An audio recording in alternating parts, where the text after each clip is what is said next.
strength is one part of the preparation, but how are you going to use that strength and to what ability? And you have to be available to use it.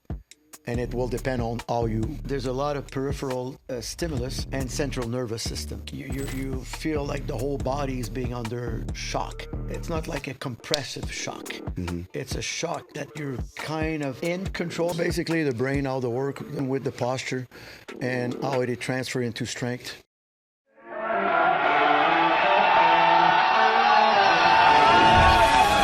It's time to sit down, keep it real, and cut the bullshit. Welcome to Table Talk. All right, guys, we're back with another episode of Table Talk. Today, my guest is Paul Gagne. Gagne, you got it. I said that right? It means you won. It means you're one? Yeah. Well, that's good because as I'm going to introduce you here, I got a posturologist and strength and conditioning coach with over 4 decades in the industry. That was about as truncated as I could make it. Can you expand on that a little bit more?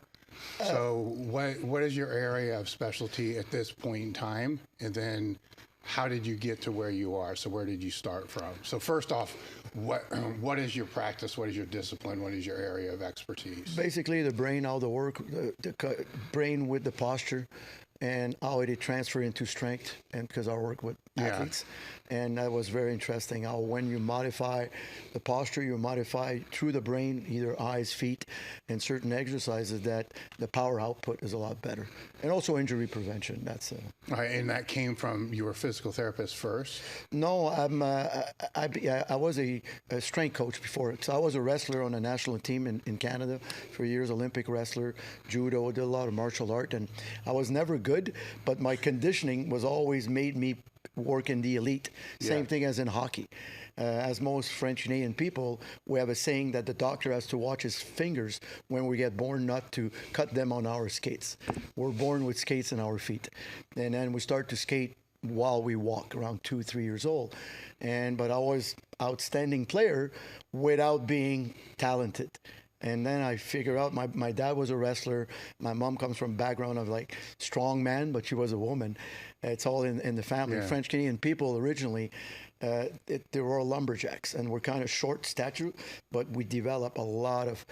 We had no choice. At -40, cutting your own wood, you die or you become stronger. Yeah. And that's what happened. And then overall, when I started to go to school in kinesiology, I made the link with the brain, and I studied in France, in Marseille with Dr. Bricot, then after that, Dr. Voyer, because that's the beauty. Being in Quebec, we speak both language. And the French were very advanced in neuroscience. And in the early 1990s, even when I met you early 2000, no one knew like what the skin of the foot does to the brain, to the posture, what the eyes movement has to do. If one shoulder is lower, and you're doing a lot of bench press, you're going to screw up that shoulder.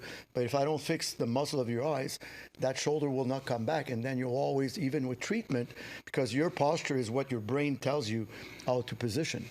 You know it. When you position well, then you have a stronger base. Your pyramid's going to be stronger, and then you'll lift more.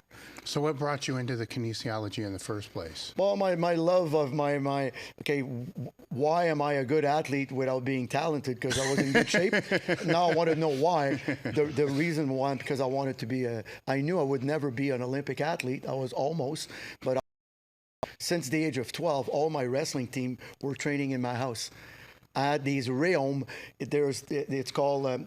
They have these tempered plate. They were 60 pounds each, and with a rod bar with plastic collars. I had that since I was 8-9 years old. That was my birthday for my parents. We had these cheapy bench press that would rattle because it was dangerous. The short, this thin eye prod. Very narrow, and with screws that if I fell down a couple of times, and doing deadlift. And we have a big background in Olympic weightlifting because of the European descendants. We have a lot of Russian, Ukrainians that are around the area. My first coach were from Siberia, and we started to do Olympic weightlifting, and with my height, it fit me very, very well. I can say out of my 40 years or more, in this sport, around coaches and around lifters, I've never once in my life heard, I wanted to figure out why I was so good with no talent. Normally, that's a first. Like, I'm blown away by that, because normally it's the other way around. You know, it's they have the talent and the skills, but they don't have the performance, you know, the tools to be able to maximize that performance. Maybe it was the opposite. Yeah. But what's funny is that as you become in better shape, you become less like a stop for your coach. If you're teaching me a technique in deadlift, but I'm very flexible and have good body awareness, then I will progress quicker than if I don't know where my body is. Even if my technique, I'll progress quicker with that. And it's also the brain connection with everything. So if you go back to the 90s when you were starting to put this together, I'm pretty confident that it wasn't well received. It was it was weird, because the posturology is from Dr. Brico, who's an orthopedic surgeon, and Dr. Jean-Pierre Roll, who was a neuroscientist. But Roll passed away a couple of years ago, but if you look at Brico, he's never been in a gym. He was a very well-known orthopedic surgeon for the knees from Marseille.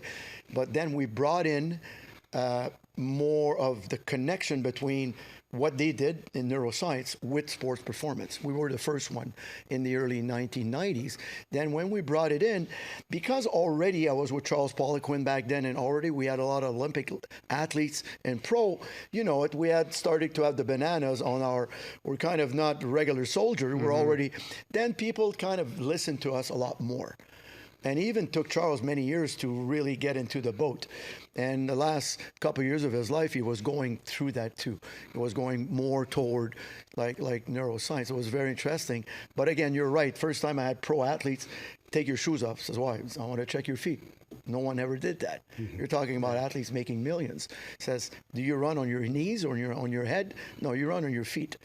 Yeah. Oh, I want to know why I pull my hamstring. Yeah, you got flat feet, boy.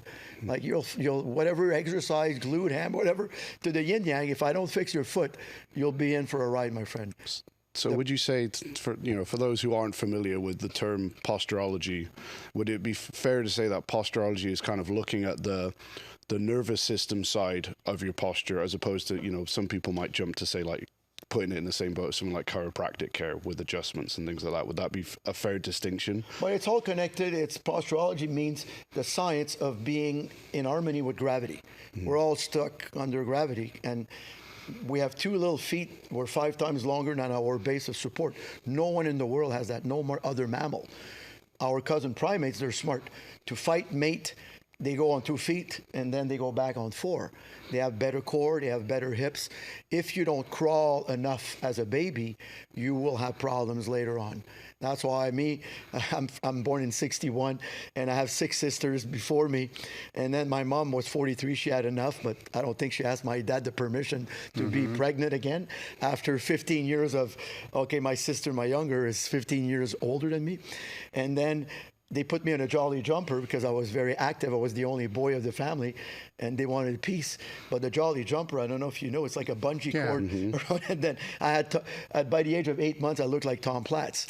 But I could sustain. But walking is not muscle. Walking is a brain thing. Then for years, I even had a hard time to ride a 2-wheel bike. Took me up to the age of 7 years old, because my cerebellum was not developed crawling. And because I jumped way too quickly. I was doing plyos by the age of 7, 8 months. Well, that's interesting, because early childhood development becomes a topic on the podcast quite frequently. We're not talking that young. So if I'm understanding you correctly, if parents are putting their kids in jumpers, but they're not, and I know what you're talking about, or strollers, or wherever they're going to just plant their kids so they can scroll on their iPhone. Let them crawl as much as they possibly can, because that's going to have profound effects down the line.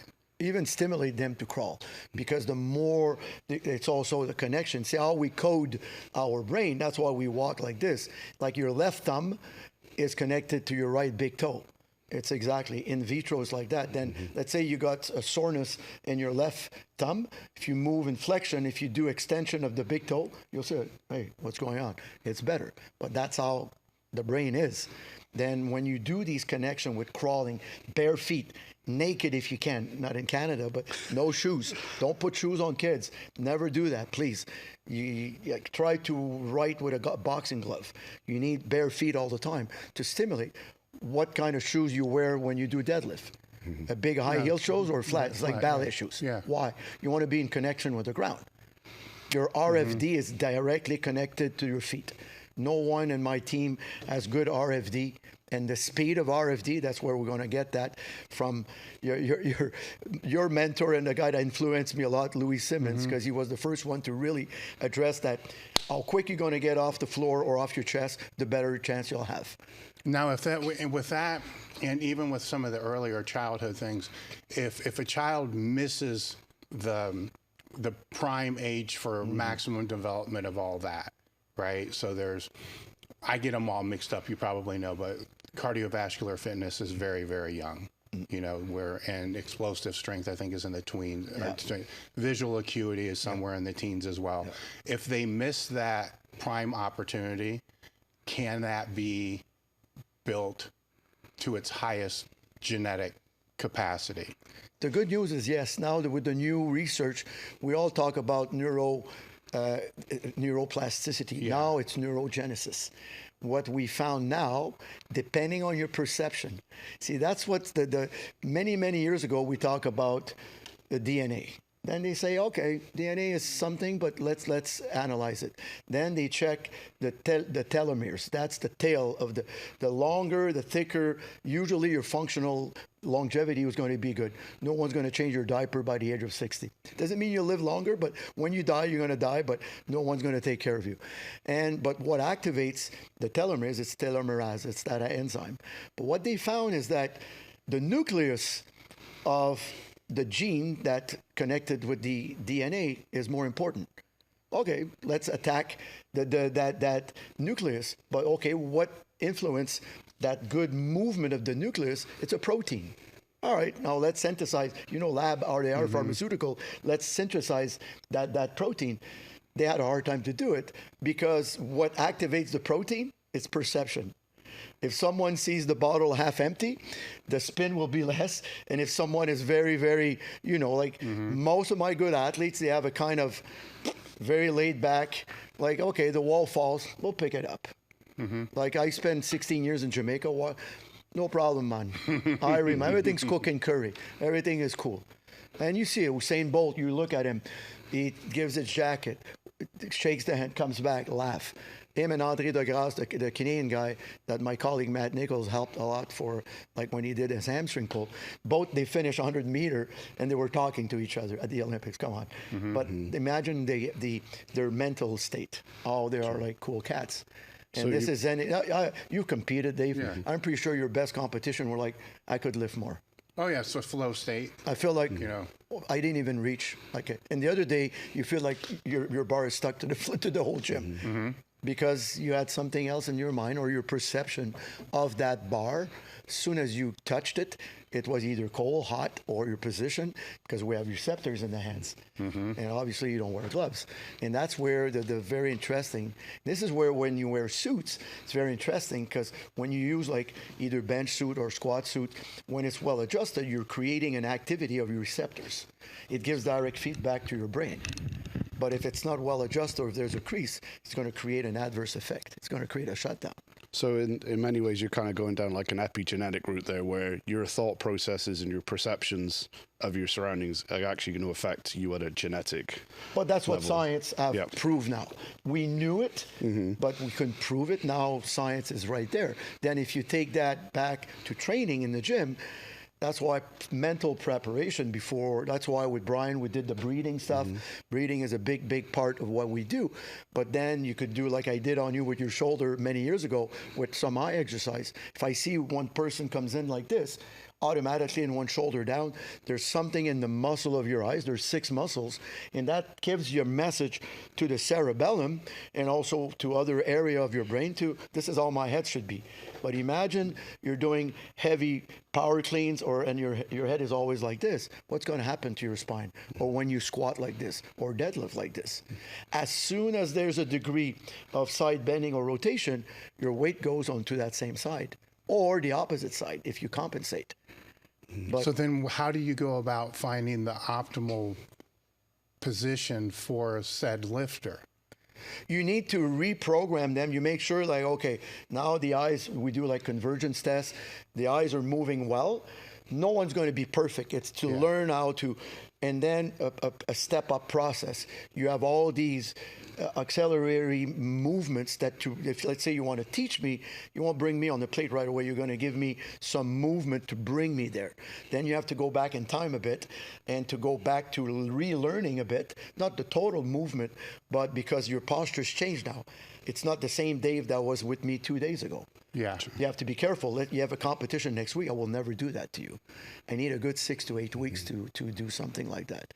And then you will be like, oh my God, I thought I was lifting before. Now I'm in, now I and also the recovery, because you're on a very strong pillar. Everything is lined up with your diaphragm, with your spine. You don't even need to think of putting like tension on your abdominal, on your core. So then how would one know where their eyes should be? But you have to be analyzed. Okay. Mm-hmm. See, the major, like in your case, if I look at your left eyebrow is higher and your right eye doesn't converge.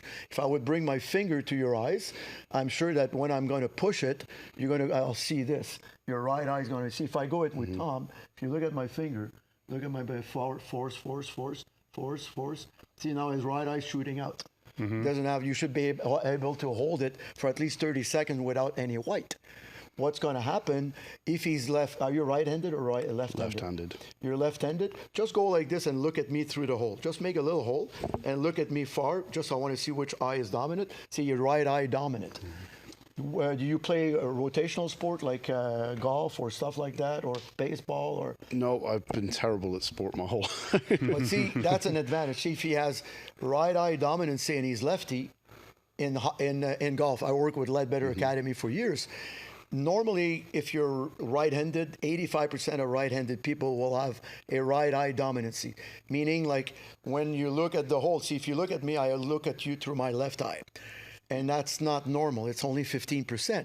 But that 15% makes 85% of the pro golfers, and baseball too. The best hitters, right-handed, they have left eye dominancy because they have a better tracking, because they're turning and you still see. If you're right eye dominant, you'll have to really turn less. I'm not sure in powerlifting there is. It could be because, see, powerlifting is very, very unique. At the start, a bit like golf and a deadlift, there's no movement. There's a milliseconds, there's nothing. And you know it way more than I do, that the setup will dictate pretty much what's going to happen. Oh, yeah. Like in golf. You could, with your experience, like Charles would say, Yeah, you can tell. Like right away. Yeah. But what dictates your position is your brain. No one, no one's holding you. But if you analyze during a week how you feel with your family, your wife, how it goes with business, if you have a constant camera on you, you will see you'll have different position. One foot's going to be a bit turned out. Eye problem, like muscle, you'll have always one foot turned out. One. People will stand in front of you and one leg's going to be in front or twisted. It's their perception of against gravity, because the only thing that gives you feedback is your eyes. And your feet too, but if you're sitting down, it's your eyes. You mentioned earlier how, at least at a young age, crawling and quadruped posture is really important because that's kind of how we ground our perception of ourselves. As adults, since we don't do that, then is that where some of this regression comes from? None of us are really crawling around on the floor. As a warm-up, you should. Yeah. Like I work with a lot of high-level rugby team, and they do with the flywheel stuff, and even with the bands before we had the flywheel. See, the ancestor of what we do now was what Louis, when he invented, compensatory acceleration. I need impulse on that. I used to attach them to pulley system. I even had a program many years ago, like 30 years ago, beyond bands. I invented they call it, my late friend, Angel Gonzalez used to call me MacGyver. He says, give a toothbrush to Paul and a comb and he's going to train you to the Olympics. That used to be my MacGyver was. But that's what I did with the bands because I needed an impulse. I knew that if you're able to, at the start, to decelerate and re-accelerate, then the band gives you that if you attach it to a pulley. Because you pull, you need to pull more to lift the weight, but you need to decelerate more because that thing's going to, and then you core. And that's how the flywheel came into play a lot in these movements. But that impulse with the band, with the pulley, really activates your brain too. And you can't take your text message with that. And for like, I trained some of the good Olympic weightlifters, they saw a big difference into that because it creates an adaptation to your postural system too. Very, very interesting. Like we did some tests, let's say I put you between, I grab two bands in your hands and you do a kind of a hybrid Zercher squat, front squat with the bands in your hands and you're doing like a 1 1/4 oscillation. I take a plumb line before and after, only one set. And already you're more back. You have no choice. Your body has to, if not, why? You're going to fly forward because there's that downward force. Two pulleys has two timing difference. And you know, pulleys, you make equipment, it's impossible that both ropes are the same. It's impossible. Yeah. Then the bands, it's impossible that the bands are equal. They're made, I don't know where. Then when you push, you know the adaptation you need to do. And my guys used to use a lot of weight on that thing. And when they put a bar on their back, wow. That was very interesting how linear and how the alignment with the head, the abs, and everything was in that plane. There was no curve, there was no loss of power. And that's why that was very interesting. But when I took a plumb line, wow, the alignment was perfect with the glutes and the shoulder blades and everything. So in that scenario, is it essentially by introducing some kind of chaos, some instability, they subconsciously have to switch on those systems? Loaded instability, because that's very important. It's not standing on a Swiss ball that's going to do anything. You need to create, see, it's called peripheral stabilization. See, I went to China in 2019. I spent a lot of months there because I was working I did a bit with the soldiers and the MiG fighters because they needed neck and stuff, and also athletes in Beijing. And it's amazing how much their athletes, they lift. Like I was with the ski team, I was like, what the fuck is that? It's like, it's amazing how technical they're good. They do a lot of offset training. They don't really use bands, but they use a lot of, like in weightlifting, 1 or 2 kilo on one side, they do a tremendous amount of that. And that's very interesting because with Mel Siff, I had the chance to work with Mel for many, many years. And Kim Goss introduced me to him, and I was one of the smartest guy. Like I had chance to, it was not easy. If you read Super Training, it's not easy, but it was very interesting how spending more time with him, we learned a lot more. And in South Africa, they use a lot of offset movements, a lot of it. Louis had us do quite a bit of that as well. Exactly. Louis was so smart on that. See, I didn't know anything about powerlifting. And I mean, we always train heavy. Back then, in the days, that's what we did. Either you were a bodybuilder or lift heavy. Yeah. I mean, my argument, just to be a dick back to him, is we don't know that these plates are actually all 45s to begin with. Right. So there's a good chance it's already offset. Oh, no, I agree with you, Dave. But anyhow, it would be like a quarter. I mean, we get ridiculous. We're a plate on one side, 3 plates on the other side. And it became more problematic because now you're spending too much time just trying to hold the one side down. You just said it. Yeah, but the optimal is like a quarter more on one side. Again, there's no actual science. Even with bands, we used to attach one a little bigger, but just to create, basically in the warm-up, instead of doing hours of core training, for us, it was our core training. And also the postural training. Yeah. Like we go back to powerlifting or Olympic weightlifting, you're against gravity. The bar has to move in harmony against the least effort to lift it off the floor. If we're going to circle back to the eyes real quick, because I don't want to get off of that just yet. What would the average person that just wants to become stronger or better athlete, what would be some of the exercises that they could do introductory just to be able to help One simple, with that? like, no, we can't stand up, but you just bring your thumbs like this. It's called VOR, vestibular. You look at the thumb half, and you just move your head side to side for about 15, 20 reps. You want to look at in between. You do it before and after. You stand up, you close your eyes. That's what I did at Swiss, and how you feel. Then just do, ideally standing up. You do that a bit, and then you bring it close to you, and you do small circles, like for about 20 seconds. If you could do them standing up on the toes, like I showed them, that's enough. You'll see that try it. First of all, if you get dizzy, it means your vestibular is a bit off. There's a bit of problem. But usually you have to re-warm up. Don't go in 5 plates on each side to do that. You're gonna screw, because momentarily it's not the same person that was there before. Then you warm up, you like all the activation, and you do it, and you'll see that, wow, I feel already better. So is that basically designed to help center you, as in create a centered perception of your posture? One, Tom. See, the biggest issue that we have, I started in the early 1990s in posturology, and about 7 out of 10 people, if I took a plumb line, it was in front of the gravity line. Basically, their glutes was touching the stick, but their back, their upper back and your head, they were forward. Today, it's 95% because of the sitting position. And that's bad because, again, if I go back to deadlift, imagine that all day you're like this. It means that all your erector spinae, if I check your shoes, the first thing I do with athletes, give me your shoes. I remove the sole. I don't want to see toes. You're gripping because it's normal. You're forward. Then you will have abnormal tension in your calves and your Achilles tendon. Then your knee bend your foot's going to be a problem. You won't have any knee bend forward. Everything's going to be pushed back. And what's going to happen, you're going to rely a lot more on your glutes and lower back than your legs, because your legs and ankle doesn't have the elastic strength to push you off the floor. You could have, like, I was a consultant with the Washington Redskins before they had to change, but I don't remember, because I'm part native too. I didn't care about the name. Actually, we're not that red, kind of good tan, but that's it. And I was shocked how bad the knees of the pro NFL guys in the ankle. They were built like horses. Big butt, good lower back, no knees, and no ankles. But what's the number 1 and 2 injuries in football? Ankle, Achilles tendon, and ACL. No wonder they had nothing around their knees. Everything was around. When was the last time you heard a football player hurt his hip? Or even the back? Yeah. Rarely.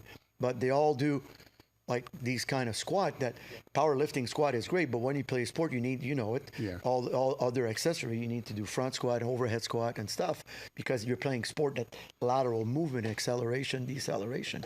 And that was the biggest problem, that when you modify the posture, suddenly, I'm able to recruit a lot more peripheral near the knees now. I'm not bent as quick at the waist. And when you do some eye exercise, it shifts your center of mass back right away. We have force plates in our place, and I like, when I do pro athletes, I need to send a report to the team because they don't really like us. They say, why is he going to see him? And then here's the report, and we have, with biotonics, now it's an AI on your phone. You could do a postural eval. Takes me 3 minutes. Mm-hmm. Take a picture, side, click. Here's the in Newton force everywhere you have it. For me, that doesn't mean anything. It's the after. See, well, if they're say the NFL guy, and they've been doing this for, say, a 8-year veteran, and they're all fucked up, on the postural thing, but some of those compensation patterns may have been developed and ingrained now for 8 years. If you get them out of those compensation patterns, are they going to be more vulnerable to injury? Not if I have enough time off season. Okay. It's a great question, because, again, I need about 8 weeks to make sure, and also depending on the background. If the guy did gymnastic or martial art or type of juggling of multi-movement, tennis, even baseball is very good for that. It's very interesting. Hurling, see the best, but I don't know why in North America we don't have. I don't know if you're familiar with hurling. You must. Mm-hmm. That's my favorite sport in the world. That's the ancestor of all this field sport. It's like 3,000 years. Mm-hmm. That hockey originates from hurling, but that's where. So what is that? Well, hurling is like you have a wood stick. Yeah. It's like a baseball. You have to smack it. You either score like lacrosse, but the goalie has no equipment, or you shoot it over. But you're allowed to hit the guy on the shoulder, on the head. You're allowed to fight. I know. Okay, I know what you're talking about. They run on a big football field, and they're crazy. And that's the ultimates. There's 100,000 people in Ireland. They're not even paid. They're like it's clubs. Every city has a pitch. The girls, they call that camogie, and the guys, they call it hurling. But there's like, I don't know how many thousands of people playing that thing. Is that sport that Ilya had us looking at, where there's like fucking 200 people in the on the field at one time. But there's not I don't know the actual numbers. No, it's a bit like soccer a bit. I think it's 15. Yeah, So. I think it's a bit like rugby. Yeah, they're like throwing people out of the throwing them off of the I can't over remember the what fence that and was. shit. Yeah, that's another. But that's an old Roman sport. No, that's a fun one to watch, man, because you're like, what? And there's fights breaking out, and they just like run or jump over them and stuff. Hurling is like that too. Yeah. That's why hockey, they always kept the fighting in, because that's probably where that's so hockey came from that. That's what they think when the Irish came to and the Scots to Nova Scotia and to certain part where it froze, they say, hey, let's bring that on the ice, and now we need skates. But that's the theory. But one of my clients was not on welfare. He had an original painting from one of I think it was Rembrandt, and he took his magnifying glass. He says, look at that. It's from in the Netherlands, and this is from the 1400s, and you see someone on ice with a stick and a ball with skates. That's very interesting, and I mean, it could come from the Dutch too. I used to work a lot with Eastern European. I work in Czech Republic and Slovakia a lot. And I was where did you learn how to play hockey? You guys, it's because of Russia. He says bando was a sport that was played in Siberia way, like, I don't know, hundreds, maybe 1,000 years ago, with skin of like a reindeer, and a little stick looks like a field hockey, and with blades. That's where they learned. That's why in 72, for us, I was 11 years old. There was Canada against Russia. It was also East against West. And Canada won the last game. I still remember it. And one of my neighbors, Yvan Cournoyer, his brother showed me how to skate. He was the Montreal Canadian captain. Montreal Canadians, like the New York Yankees, not anymore, but they were. Yeah. And then it was a big thing, and he was on that team. We didn't have school almost the whole week. And we saw that we almost lost against them. I was like, where the hell did they learn hockey? This is our sport. And then it's like baseball is from North America. And suddenly Australians, but not Australian, but a country that has no link to England will beat you like the Japanese do now a bit. But Russia was even worse. But that's because probably they were playing hockey before us. Yeah. So if we're to take the eye thing and because now what we're talking about is more grounding in the body and make it more external into how to increase somebody's visual acuity. Say the difference between a lineman and a linebacker. Yeah. How would one go about that? But first you need good convergence. That's why you do convergence tests, very simple, like I did. Yes. And then you do these exercises, and then just with your own finger you do these movement, like it's called push-up, eye push-up, and you bring it, you want to see one finger. You stop when you see two because you're too close. Do that always a couple of times a day, and you will see that your convergence, because it's all cross. Like the right eye, it's kind of connected to the left brain, and it's not pure, but it's like that. And if it's like binoculars. If you look at something and your binoculars are not well adjusted, it's going to be blurry. When both eyes move well, like in harmony. I'm not talking about vision, although it will affect vision. You will have a better position in space, regardless of what you do. And you'll be more on your heels. And that's, for me, very important, because you're able to use your foot elastic strength. So if you're seeing a lot of athletes and just people in general who have that forward posture, so, for people at home, if they're stood against the wall, their glutes are against the wall, but their upper back and their head isn't, I assume is how it's going to... Are these improving these eye kinetic mechanisms, is that enough quite often to return someone back to that position, or are there other things that in general you'll need to do to get them to that stacked posture? We do like a specific LDOA. Like LDOA means decoaptation of the spine. My late friend, Dr. Guy, that passed away only a couple of months ago, he was the father of that. It's a very strong... See, you understand in biomechanics that this is concentric, this is eccentric, and this is isometric. But there's another contraction. It's called extreme contraction. If I take my arm like this, and I want to separate my humerus to my radial bone, I will do that. I'm going to punch, I'm going to push that. That creates an extreme contraction. You've seen that at Olympics when they do the rings. You see that in karate, or you see that in Kung Fu. Just that snap, they almost kill you. And that's an extreme contraction. When you train your body to create that extreme contraction, then what happens is that you will modify your posture too, because the message is from very, very deep into the transversospinalis, multifidus, and rotatorus that's really deep in your spine.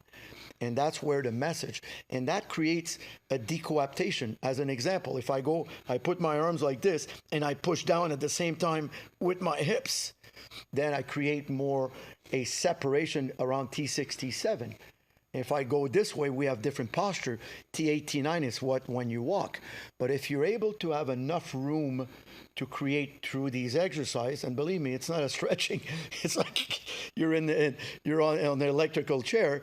Then you will have a better nerve conduction, better circulation. Then your posture is going to modify through that too. Mix with skin of the foot. We stimulate it either with gua sha, or I have in my shoes all day that I walk with these socks. They're like, I got that in China. They're special like acupuncture, and that stimulates. And when the first time you wear that, you can't wear, your feet are on fire. You can't even wear these things. You're like, wow. And then after a while, but you feel it. You feel like you're more grounded. I don't need as long as a warm-up with these things, because my feet, if you've seen the Shakti mat, little spike mat, lying down, all you guys should lie on that little Shakti mat after the training. We've did some testing with some of my athletes with force plates, RFD, lying down in between sets. The recovery is in between sets. It's not even, I wear on the plane, I put it on my seat and I lean on it when I do overseas. And I see, or I put it on the floor I move my feet. You could get that for $30.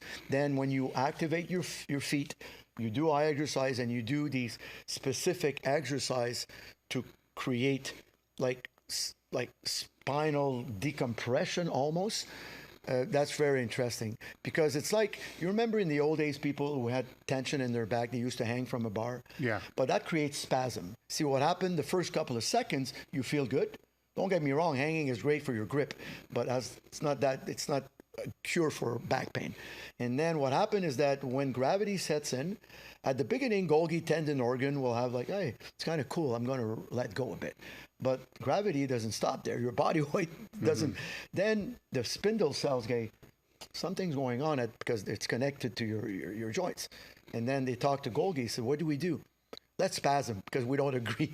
Then that's what you see people walking with one heavy suitcase on one side. A lot of time they'll spasm their QL on the other side the day after, because they have to compensate all the time.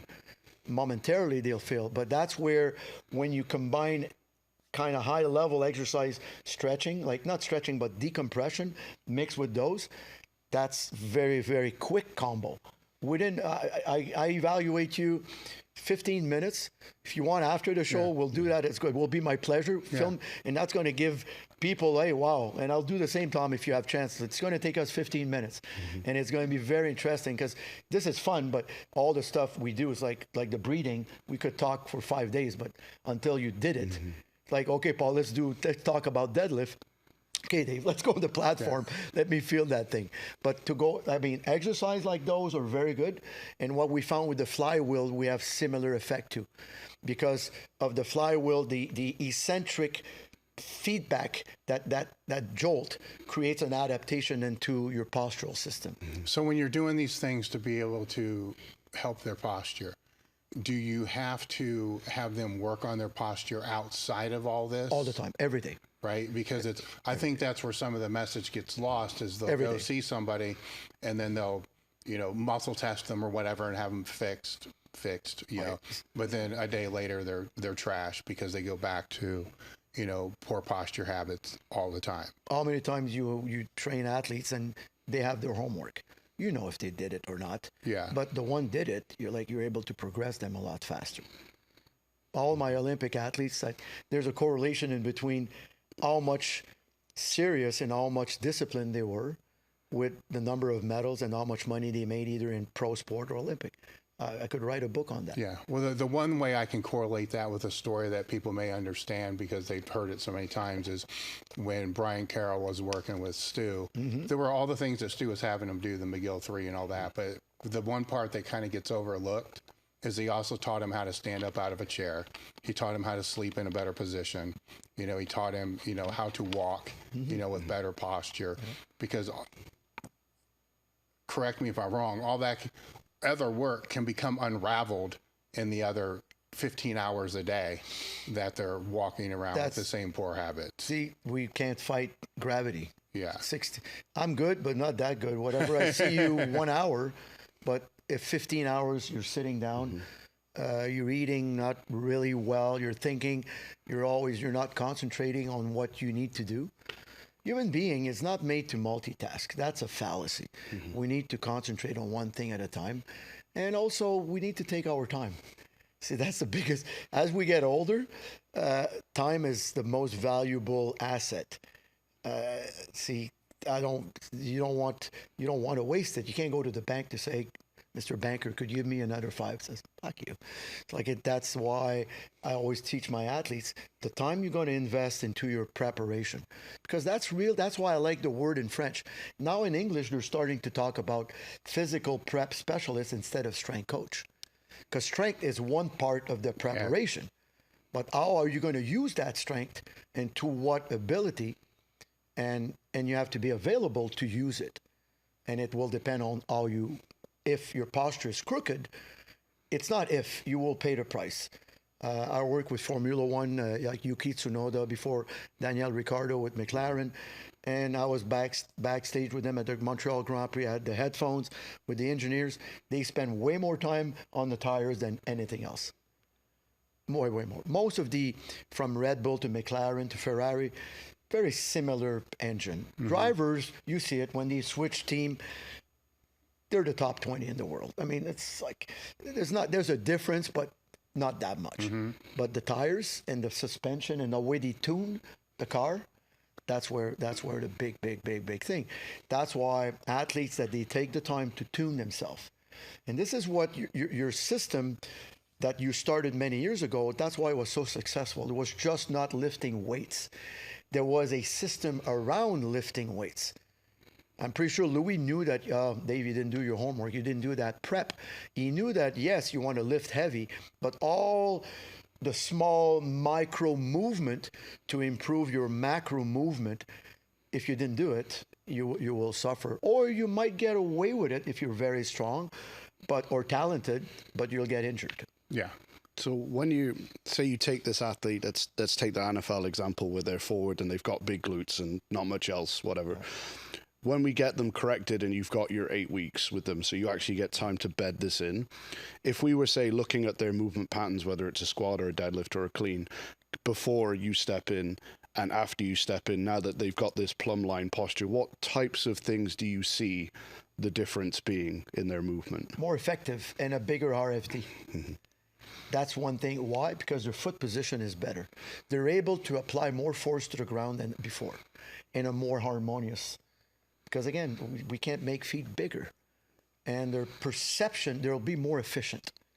That's the key. For me, efficiency and timing, we used to train our hockey players very, very heavy, and we found because in season they can't do it, 12 weeks was very, very short. We do a 6 week of very heavy lifting, but not 12 anymore. And we used to injure them than we used to help them. Yes, sometimes they were prep too, but when we change our prep, they come in camp even in better shape. Are they lifting as much as they were in camp? No, but I'm paid that they last for years and years, making millions on the ice. That's my main job.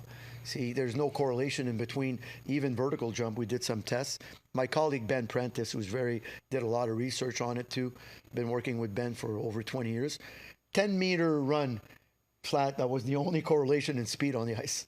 From bench press to deadlift to anything, 10 meter. The hockey player that had the quickest 10 meter was usually ahead of his curve on the ice. Do you think that's a misconception with a lot of strength coaches, though, where a lot of strength coaches come from a lifting background, so they kind of overvalue the lifting and the absolute strength, and maybe sometimes lose perception of the actual carryover to the ice or the field? So generally the whole double body weight squat kind of target is thrown around, but it then becomes a relationship of taking you from a double body weight squat to 2.5 body weight squat, might improve your performance a little, but how much work do I have to do to get that, as opposed to all this other, say, lower hanging fruit that you're talking about, where why don't we just take the strength you have and put it in a better system, for what, you know, for want of a better way of putting it. It's a question of time. Like, I have Olympic athletes, I have 25 weeks. I'm able to prioritize it in a more like general type that we know. Hockey, we can't, because it's 10 weeks, sometimes if we're lucky 12. And a lot of time we have to deal with injuries. But to, like Paul Chek always said, you can't try to shoot a cannon of a canoe. I mean, it's kind of hard. And you need to be able to transfer what you did. I mean, our job, unless you guys, you train athletes to lift weights, that's a different sport. Your sport is lifting weights. But I train hockey, I lift weights to make them better athletes. That's where my athletes are preparation. At the end of the day, how did you feel on the ice? How did you feel on the ski hill? How did you feel on the wrestling mat? How did you feel in your boxing match? And are you winning? And are you injured? And are you making a lot of money? Because the agent hires me, and I'm hired to keep them in the game as long as I can. And that's where it's a toolbox. Like Charles Poliquin always said, a lot of trainers, they have a hammer, everything looks like a nail. That's where you need to be off you need to be your horizon to have to be wider in everything. Doesn't mean you'll use everything. Yeah. The tendency, the problem with trainers now, they go into one direction and they get their guru and everything. If you talk outside of that, oh my God, it's like the Holy Grail. It's guys, the human body is very complex. Everything is good. And I might train you this afternoon. You'll come in. How you feel, Dave? And I'll see just your body. Let's do something else. Because I want you to be success. Every training session has to be a success. It's not torture. It should be fun. You should feel like, yeah, it was hell, but I really feel it. In the morning I woke up, I feel better than I was yesterday. That's the key. Summer's here and so is the heat. I've spent most of my life training in unconditioned gyms, and I know most of you that are training in garage gyms, private gyms, black iron gyms, know what I'm talking about when I say the heat sucks. It kills your motivation to go to the gym, it kills your performance, but it doesn't have to if you keep your electrolytes up. That's why today's episode is sponsored by Element. Element is a tasty electrolyte drink with everything you need and nothing you don't. This means lots of salt with none of the junk. No sugar, no colors, no artificial ingredients, no gluten, no fillers, no BS. It contains an electrolyte ratio of 1,000 milligrams of sodium, 200 milligrams of potassium, and 60 milligrams of magnesium. Element can help prevent and eliminate headaches, muscle cramps, fatigue, brain fog, sleeplessness, and other common symptoms associated with electrolyte deficiency. Right now, Element is offering a free sample pack with any drink mix purchase. Get yours at drinkelement.com. This deal is only available through the Table Talk link. Now, to kind of answer what you said about a lot of the strength coaches, I agree with that, but I also have this strong bias with, I don't think that with the movements that they are using, they're not maximizing the movements that they do use with their athletes to the fullest benefit. Where you've seen this, I got a very strong bias with rooting of the feet, with people on every lift, but the squat more so than F, because if they can't transfer force through the feet, it doesn't fucking matter. Like, what else happens if they can't master that? And the number of people that you see that just are totally just not aware. Not aware. They just, feet are fucking moving all over the place. They're not grounded. It's not rooted. It's not where it should be. Baffles me. And it doesn't matter if it's a top lifter or it's Swiss showing people how to squat. It's like, this is just basic transfer of force through your feet. How many strength coaches do you think are really even thinking about that? Probably zero. Then that can also apply to if they're doing push downs, curls, whatever the hell it is. Every standing movement even the bench, every movement you're doing, your feet are on the ground for the most part, which is a chance to be able to work on that force production through the feet, which they don't even think about. And then the second part would be the core and the breathing, which kind of, all that can be done, even if it's the worst structured program as far as movements and stuff. If they just did those things correctly with all that shitty stuff, you know, they would get way more out of it.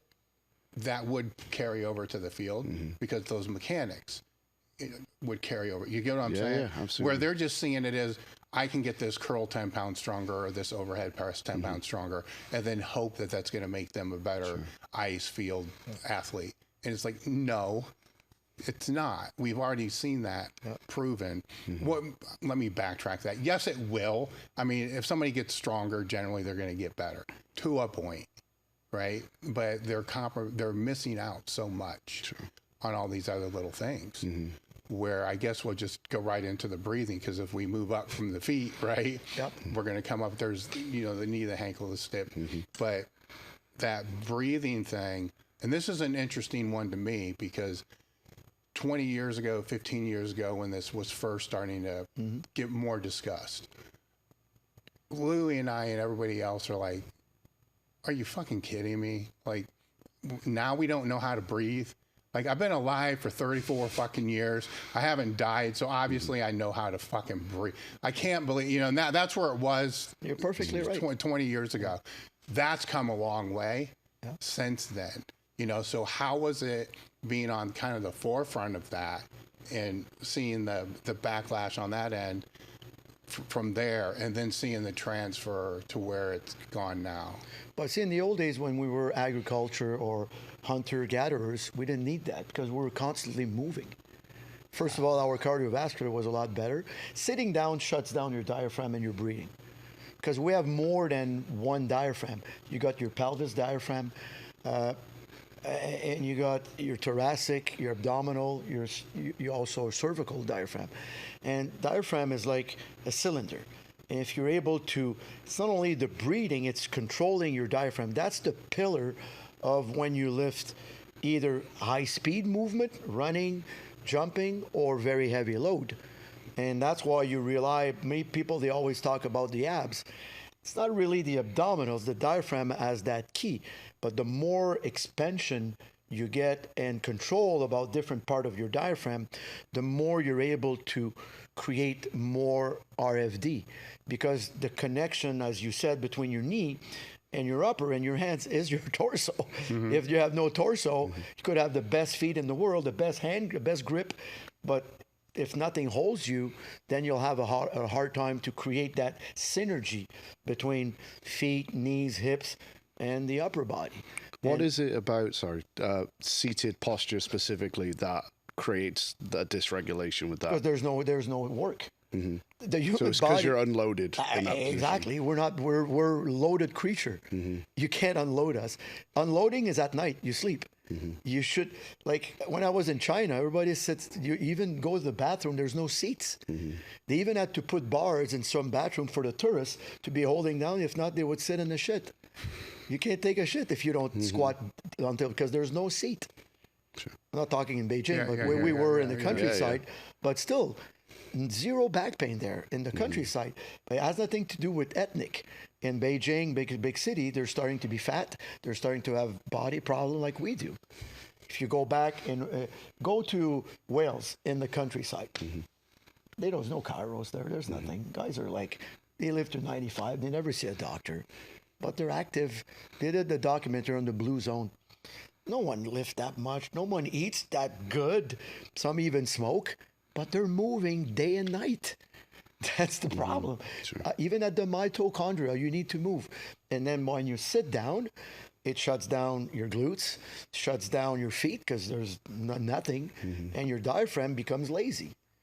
Then, so it doesn't matter how good your posture is when you sit. It's just has nothing to do. Sure. It's like just like posture when you sit, we don't really give a shit, sure, because it's not really, and everybody on their phone and everything. See, we're at that stage. I don't know. I'm pretty happy to be at my age because I don't want to be here for another 50 years because the human body is like destroyed. We don't have any resilience. We're not like, I put people in cold tub. We've been using cold tub since I'm a baby. I have a picture of my mom. She's in a bathing suit cross-country skiing, open. She has an open fur coat, minus 35. She's laughing. She's black like a Jamaican, and she's like, she didn't get. Her father used to cut with a jigsaw holes in the water. They're from an hour and a half more to Montreal. And at minus 30, and her brother used to jump in that lake until, imagine at minus 30, how quick it freezes. They never had a cold. She moved to Montreal at 33. From 0 to 33, she could not even remember being sick. Because my two grandfathers are Algonquin Native American. They had sweat lodge, like a sauna, but in a teepee. And we used to go in these things a lot and smack with branches. And we used to do that a lot. And they were never sick. Last night when I arrived, I was at Brian Peters. He has a tent, sauna tent. We went in the back, did a bit of movement, like tapping, all the stuff that we do. And we slept like babies. Go in the cold tub for about 3-4 minutes and then hit the sack. And this morning, 5:30, it was okay. What do we do now? And I'm not a spring chicken anymore, but that's how, but I stress the body all the time. All the time. I don't give it a break. In that scenario, is it a case then where, you're exposing the body to the elements that it probably should be exposed to anyway? Because now we all live indoors with central heating, and so you're basically just using an artificial way to expose the body to the elements that it was built to be exposed to, and that probably stimulates all these kind of downstream effects from there. How many times you had farmers coming here? They never lift weights. You're like, just a couple of cues, they're going to lift the whole gym.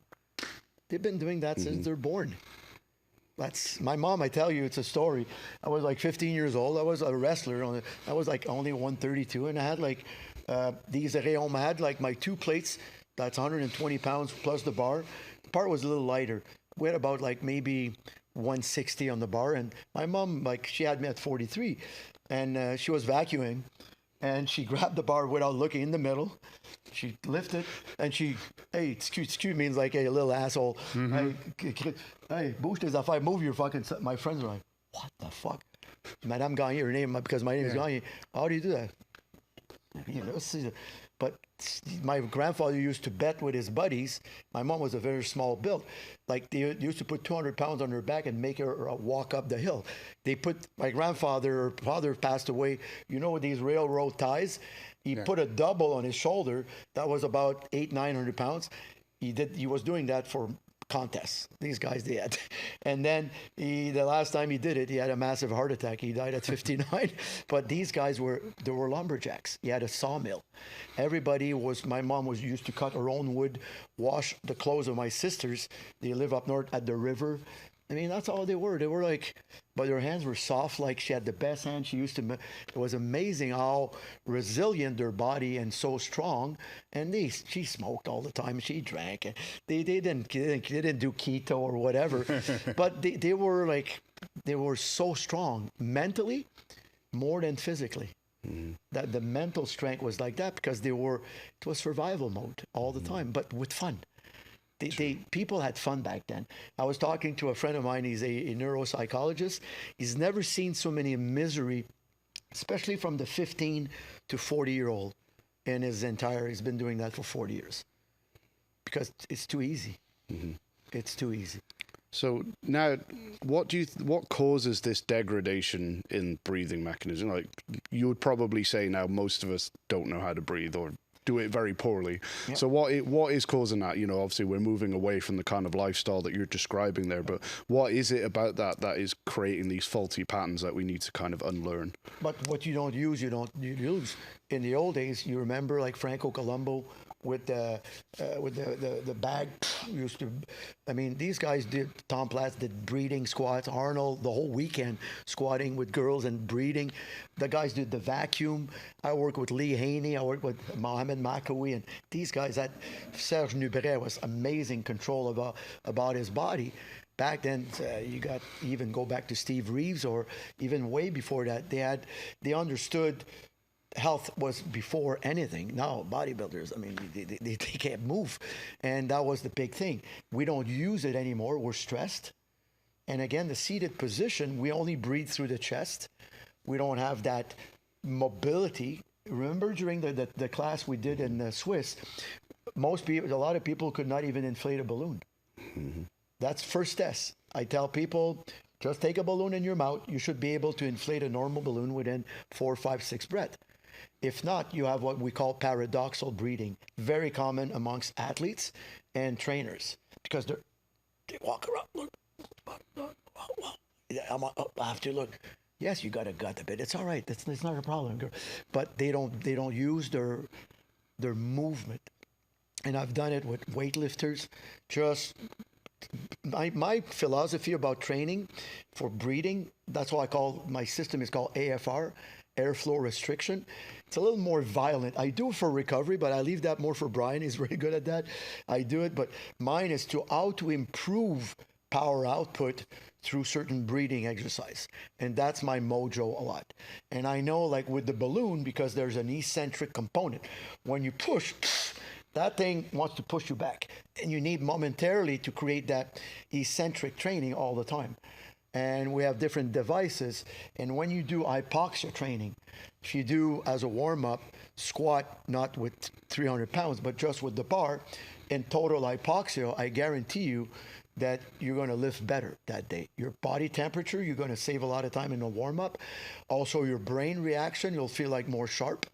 And the more you'll do it, and I call that my lazy way of doing cardio. I hate to do cardio. I did it so much when I was wrestling. The least I could do, like skip rope for 10 minutes, and I do an hypoxia, and I'm done. And then I'm good. Then I'm happy with it. I feel good. But again, these airflow restriction training, like blocking the nose. As an example, left nostril is for parasympathetic system. Right nostril is sympathetic. If you just go very fast, you'll have more energy. In the old days, check the guys with the smelling salts. Unconsciously, they blocked the left nostril. Always did that. That was very common amongst when we were younger. But they always blocked the left. They knew it. That's why we do alternating at night to relax. Very slow. Recovery is very quick. A lot of people, Tom, they don't like to meditate. For them, 10 minutes of just alternating nostril gets you in an altered state. Mm-hmm. When you say alternating there, inhale through one, exhale through the other? I inhale to the left without sound. I exhale to the right. I inhale right. Exhale left. Just like this, 10 minutes, slowly, not even hearing the breathing. You feel like, okay, what do I do now? Now I'm focused. Very interesting. Because, again, I go back to Bolt and I'll go back to my power athletes. The athletes that are available like a cat, being calm. You know a cat, before he attacks, there's only one line. The eyes, the pupils are not even dilated.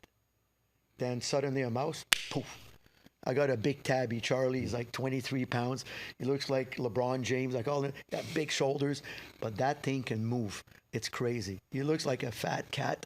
Put a bird, he's like he dunks it. Like by what mechanism is it different between the right and left nostril? Because isn't it has to do with the brain. Place? Has to do with the brain. It's a connection with the brain when you do that. Yeah. Then when you go very, very slow, when you feel tired and you want to go into sleep, just block the right and then just breathe to the left. You'll fall asleep very quickly.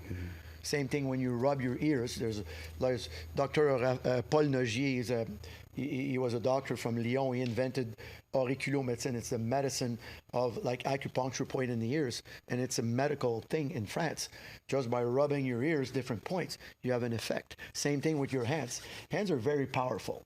That's why when we pray, when we do that, when we shake hands, depending on the position you do, like when you're happy or you're rubbing, that creates energy. If you go with the nails, I've done it with my lifter. Go very fast with the nails, very fast for about 30 seconds, and you see, and rub your hands and clap, grab the bar. You'll see like, oh my God, I have a feedback. Same thing, you smack the sole of your feet. You remove your shoes, pull the toes, and right under here, there's a spring ligament. Smack it for a minute. Try it again. You'll see that. Put your shoes on. Wow. See, I always want to talk to the language. I could talk for hours on neuroscience, but the goal, especially when I work with trainers, they could read that on their own. They don't need me to. And I want them that tomorrow morning, I'll try some of the stuff I heard on Dave. That's my goal. And then take my email. We'll do a little, and then that's the key for me. Oh yeah, I'm good.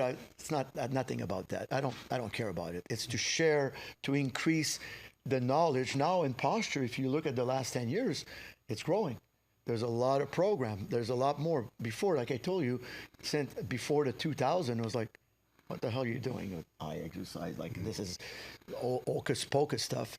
But now the science is there. And so there's, in my brain right now, there's more going on when you chalk your hands than just putting chalk on your hands. Exactly. And the way you'll do it, very interesting. If you go very quick like this, you'll have an effect. If you go very quick, just the fingers and the nails, I tell you, try it and rub in different, but consciously. And also the side of your legs, inner thigh, smash the hand, like smash all the meridian point for the heart and everything. Gorilla, why do you do that? You got the thymus gland. I even made them at Swiss laugh. I did tests with the lifters, like laugh for about like 2-3 minutes. They're like, oh my God, I forgot that the wife gave me shit this morning. I forgot that my boss, and then now I feel good. The goal is to be able to focus when it counts. You guys, you have one chance. That's it. 1 millisecond of off timing, you don't lift it. You're done. It's interesting you're making those points. And there's noise. In my gym, there's no music. Because when my athletes compete, when they ski, they're alone on the hill. I don't want, motivation for me is a very bad word. I want inspiration. Inspiration comes from inside. If you're not able to focus on a calm state, you will never perform. That's why in my gyms, and guys, when you play hockey, the music plays, but when they drop the puck, it stops. In football, there's no noise when they play. True. That's why when it counts, what the people they say.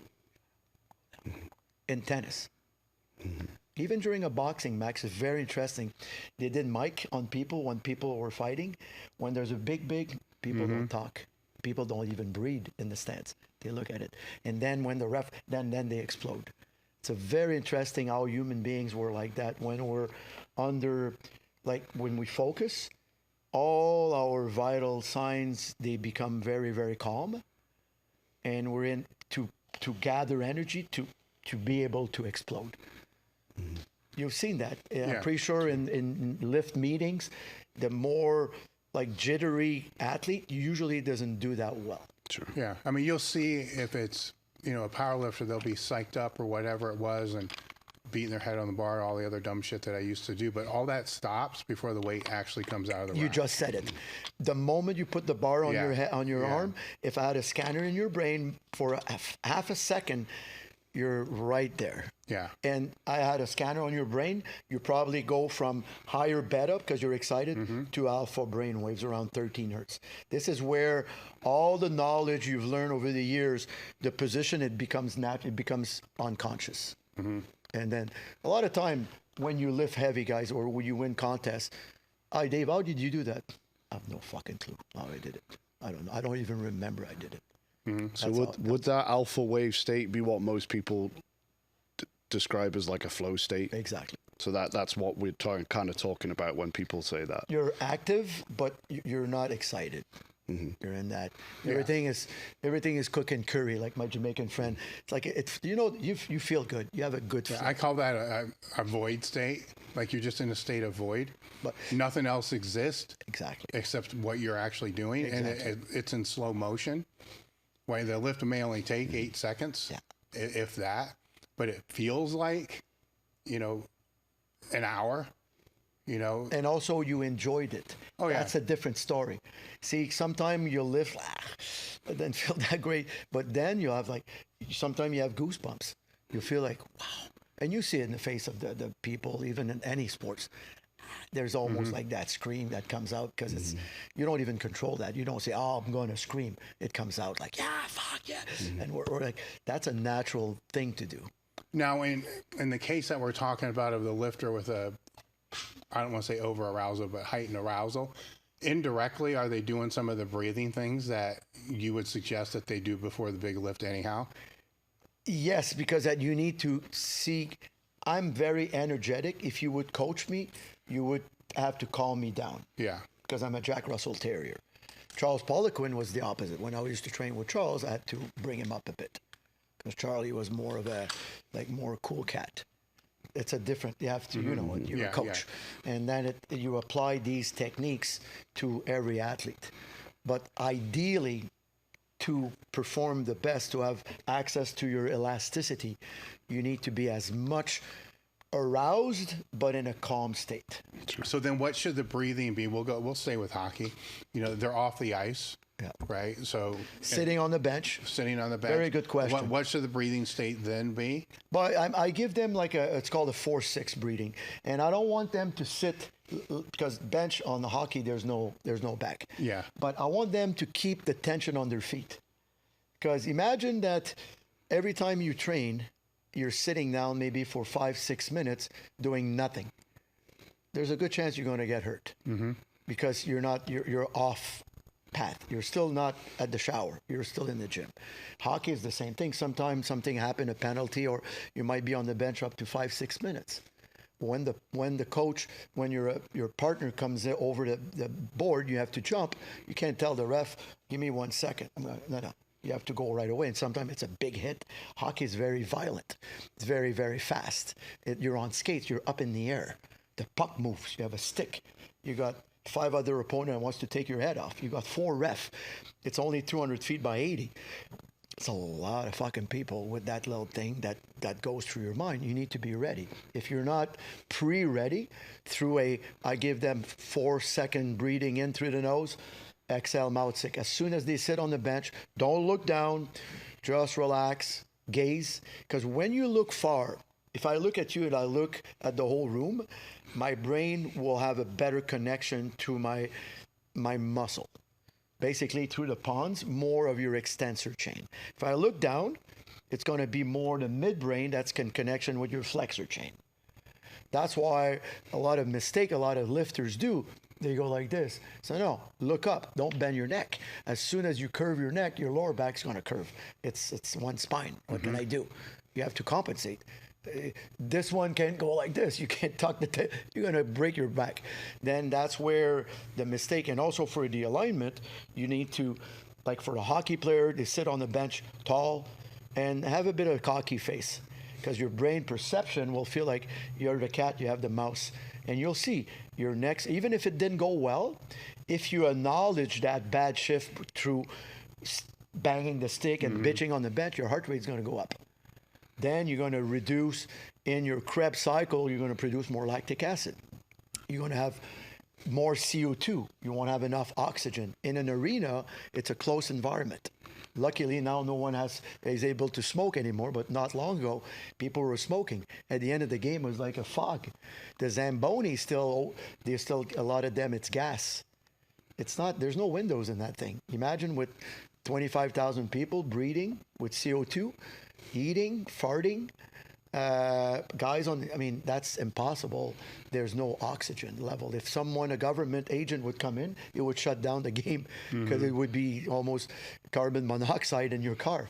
Then if you restore your breathing, then you will see that the next shift, my athletes, they tell me I don't feel as much heavy in my legs. And that's the key. You're delaying. It's called the metabolic reflex. It's a big name. Have you ever ran a 400-meter run? In high school. How did you feel? Fucking hated it. You feel like your legs are on 300, someone wants to chop them down. Yeah. This is called a metabolic reflex. And that kicks in. When your respiratory system has not enough blood supply and oxygen, the brain says, shut down whatever works. That's why people, they drown. If you start to panic and you go too much movement in the water, you're going to seize up. It's like paralyze your arms. It's pretty hard to float without your arms, and you're going to sink. And that's the same thing in hockey and many, many sports, that the metabolic reflex kicks in. Women has a longer delay. They are more built for endurance than men at the same level of intensity. Very interesting. Like my skiers, the 3 to 4 La Pointe sister, they're only the 2 sisters in the history of skiing at the Olympics that won silver and gold. But they never trained. They always ask me, I trained the gold medalist since she's 8 years old. It's been over 22 years with them. And they say, oh, wow, what specific stuff you do for them for skiing? I says, none. So what do you mean? They train with my hockey players. They did a lot of weightlifting. They did a lot of, they were super strong for, hockey is there, ski is there. I wanted them to be ready there. So based upon what you're saying, then, this is interesting to me because there's a lot of shifts that happened in my training when I went to Westside, but a lot of them. But one of them was, don't sit between sets ever. We were not allowed to sit down at any. We could lean against whatever the fuck we wanted to, but we couldn't sit down because he would throw the chairs out of the gym and call us a bunch of lazy fucks and shit like that. Yep.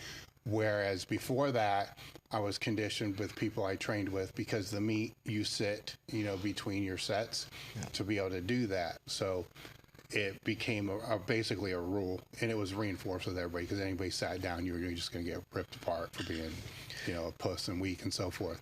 But in powerlifting specifically, we see there's the whole camp of, nope, you need to sit down, not do shit, just wait until your next set, which is 10 minutes or whatever it's going to be, where the other camp would be, standing and moving around.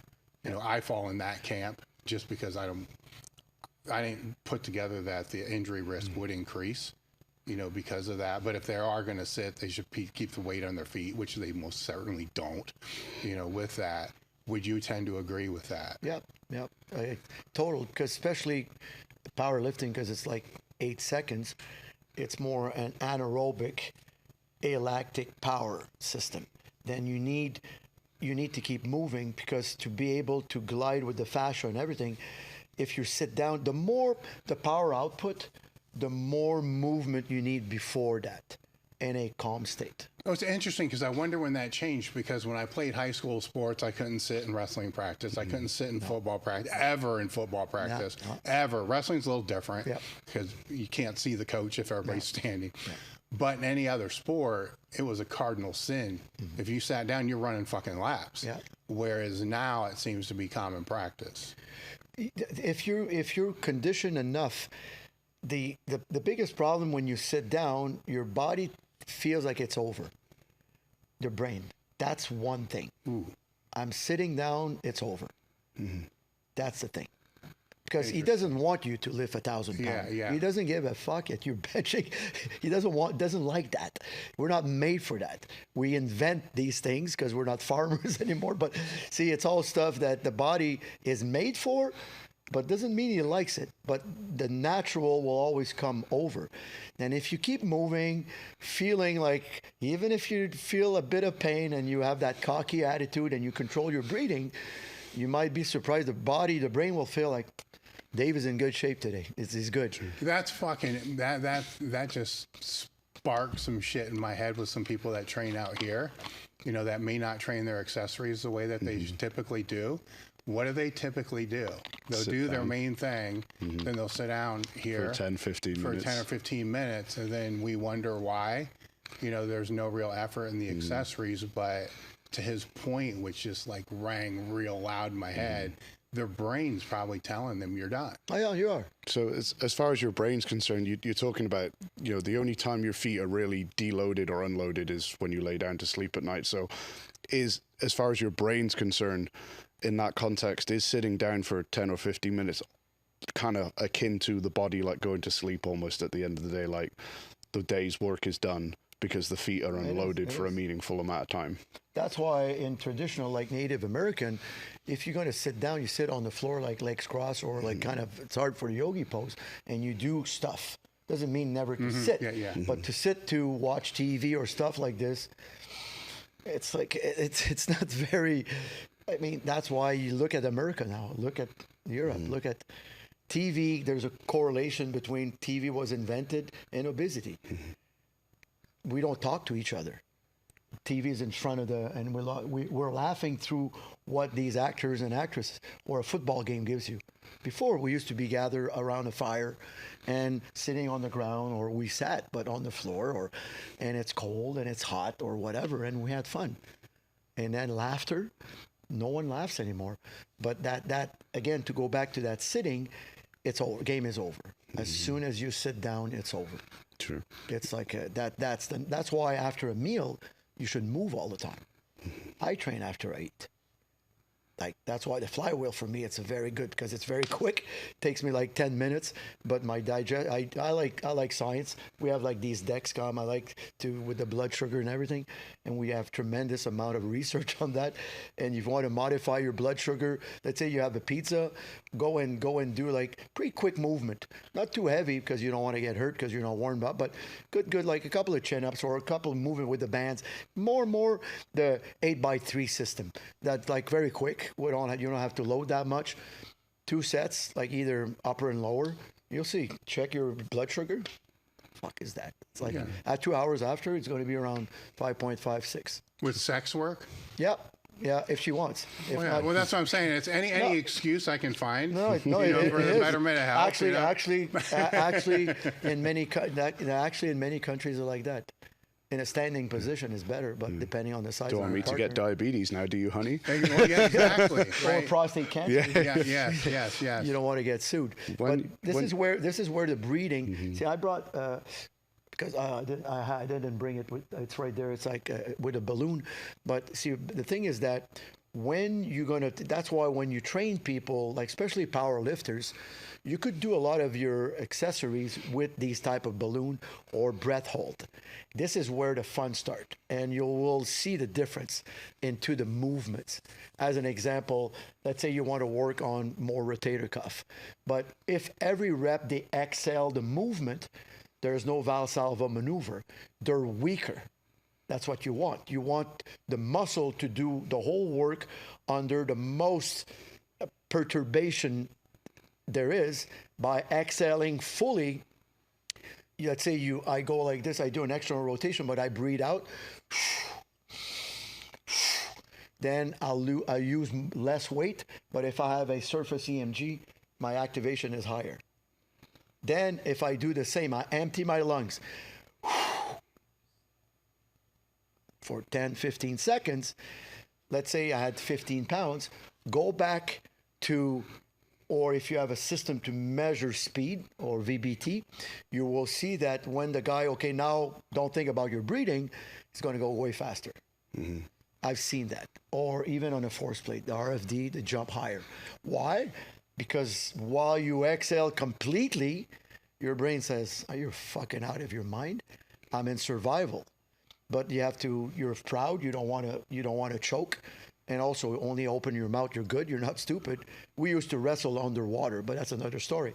And then you go that, but then when you have the same bar, the same pulley without any perturbation, your brain's going to feel lighter, but it's not lighter.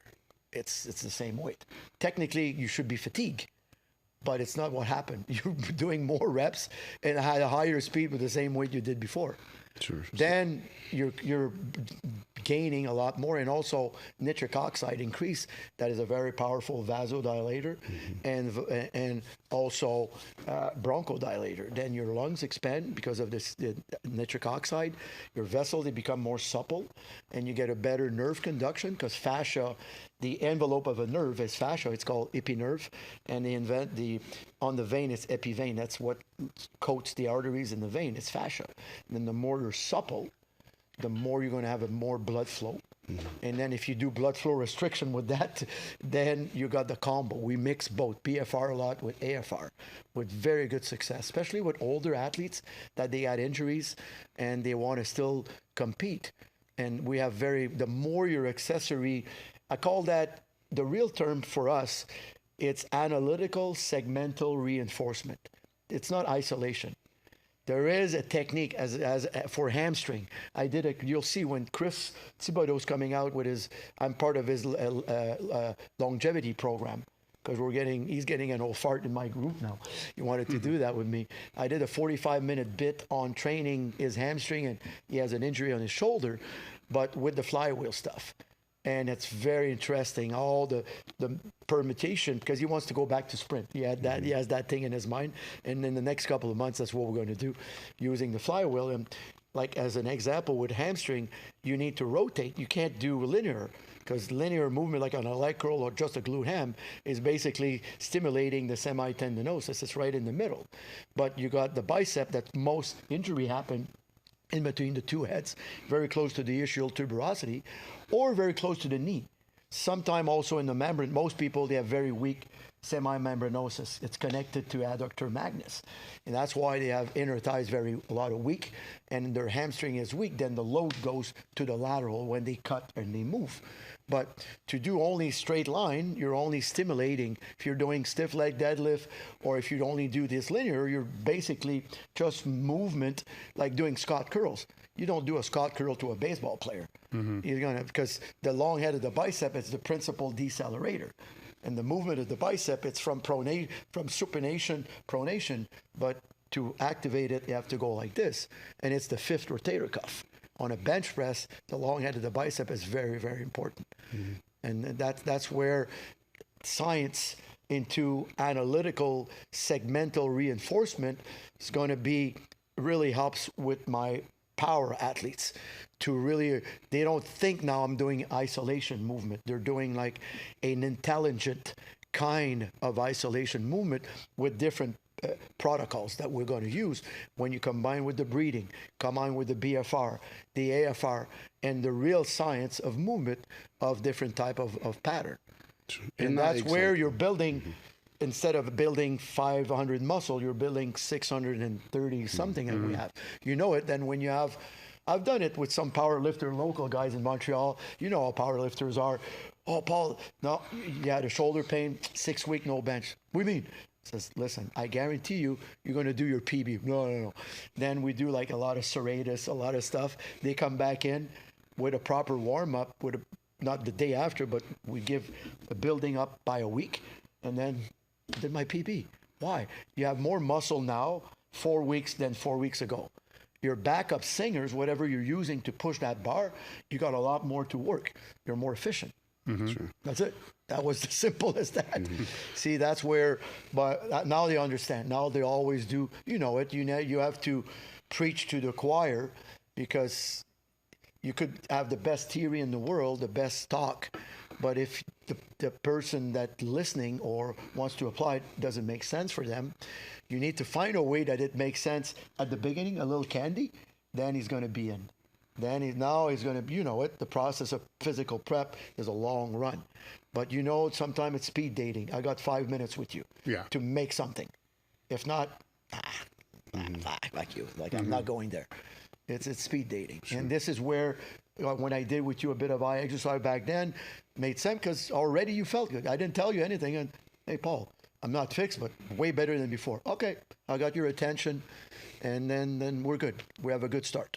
When you're talking about doing specific movements on the exhale, how much of that is related to, obviously, when we create like a brace, we create a more stable environment for all the joints that are kind of connected to the torso, you know, whether it's the hip or the shoulder. So obviously on the exhale, we can't create any pressure because we have nothing to create pressure with, exactly. Right? So that shoulder joint now is less stable. Yep. As far as my understanding. That's what I want. So we're purposely causing like an internal instability to make the muscles work harder from a stability standpoint. And then the idea is that when you add the brace back in, that now the muscles are also working. Would that be a good way of explaining? Perfect. Because I've seen similar things, and Dave has probably seen this, like I use a hanging band technique quite often with people. You know, you hang a weight from a bar, so it oscillates, and you get the same grounding effect when you just band the bar. If they're pulling you down on your midfoot, and then you take it off, all of a sudden their bar path and whatever else gets better because they've had that feedback straight away. So is that almost happening, but like in an internal way? Yep, it is. Okay. You're working harder to do the same movement a lot more. Again, you don't have that that valsalva, that bracing, because you're then you'll then when you don't have that, obviously when you lift, you don't do that. Then you're like, oh my God, this is luxury. All right, yo, so check it out. When you're doing these, I don't care what kind of chest support you're on, everyone forgets about their feet. Your first line of defense or offense is going to come from leverage from being on the damn ground, right? So no tap dance, just be firm. If you're in this, like I'm thinking about being like in a plank. I'm literally in a plank right now. All right, I want to circle back to the breathing thing before we go on to the next topic. As this field has grown, what things are you starting to see now with the growth of any I really don't want to say trend, but It's a for trend. lack of a better word, there's bullshit. So what's some of the bullshit that you're seeing that's coming out from the breathing side of the whole industry? A bit too much of like, I highly respect like a guy like Wim Hof, but you have to be careful. If you have a bit of depression or you're mentally unstable, doing all these breath holds could create more damage than anything. See, you have to always have that approach. I like to undertrain you a bit at the beginning, like pasta. It's easier to put them back in the water than if it's mushy, there's nothing you could do. That's always been my philosophy when I work with athletes. Then you could do certain breath holds, but you need to learn more muscle. You need to learn how to work with your diaphragm because you're not breathing through nothing else. It's basically other muscle with your intercostal. But I would say the number one thing that's not addressed enough is the real biomechanic of the diaphragm. And a good diaphragm, Dave and Tom, you need to sustain your own body weight on it. I could take your body weight, put it on, and making you do exercise. And they only use gravity, so it's not enough to create any adaptation and combine with it. I'm not sure I'm following you. What do you mean? But the diaphragm, as an example, you got the dome. Yeah.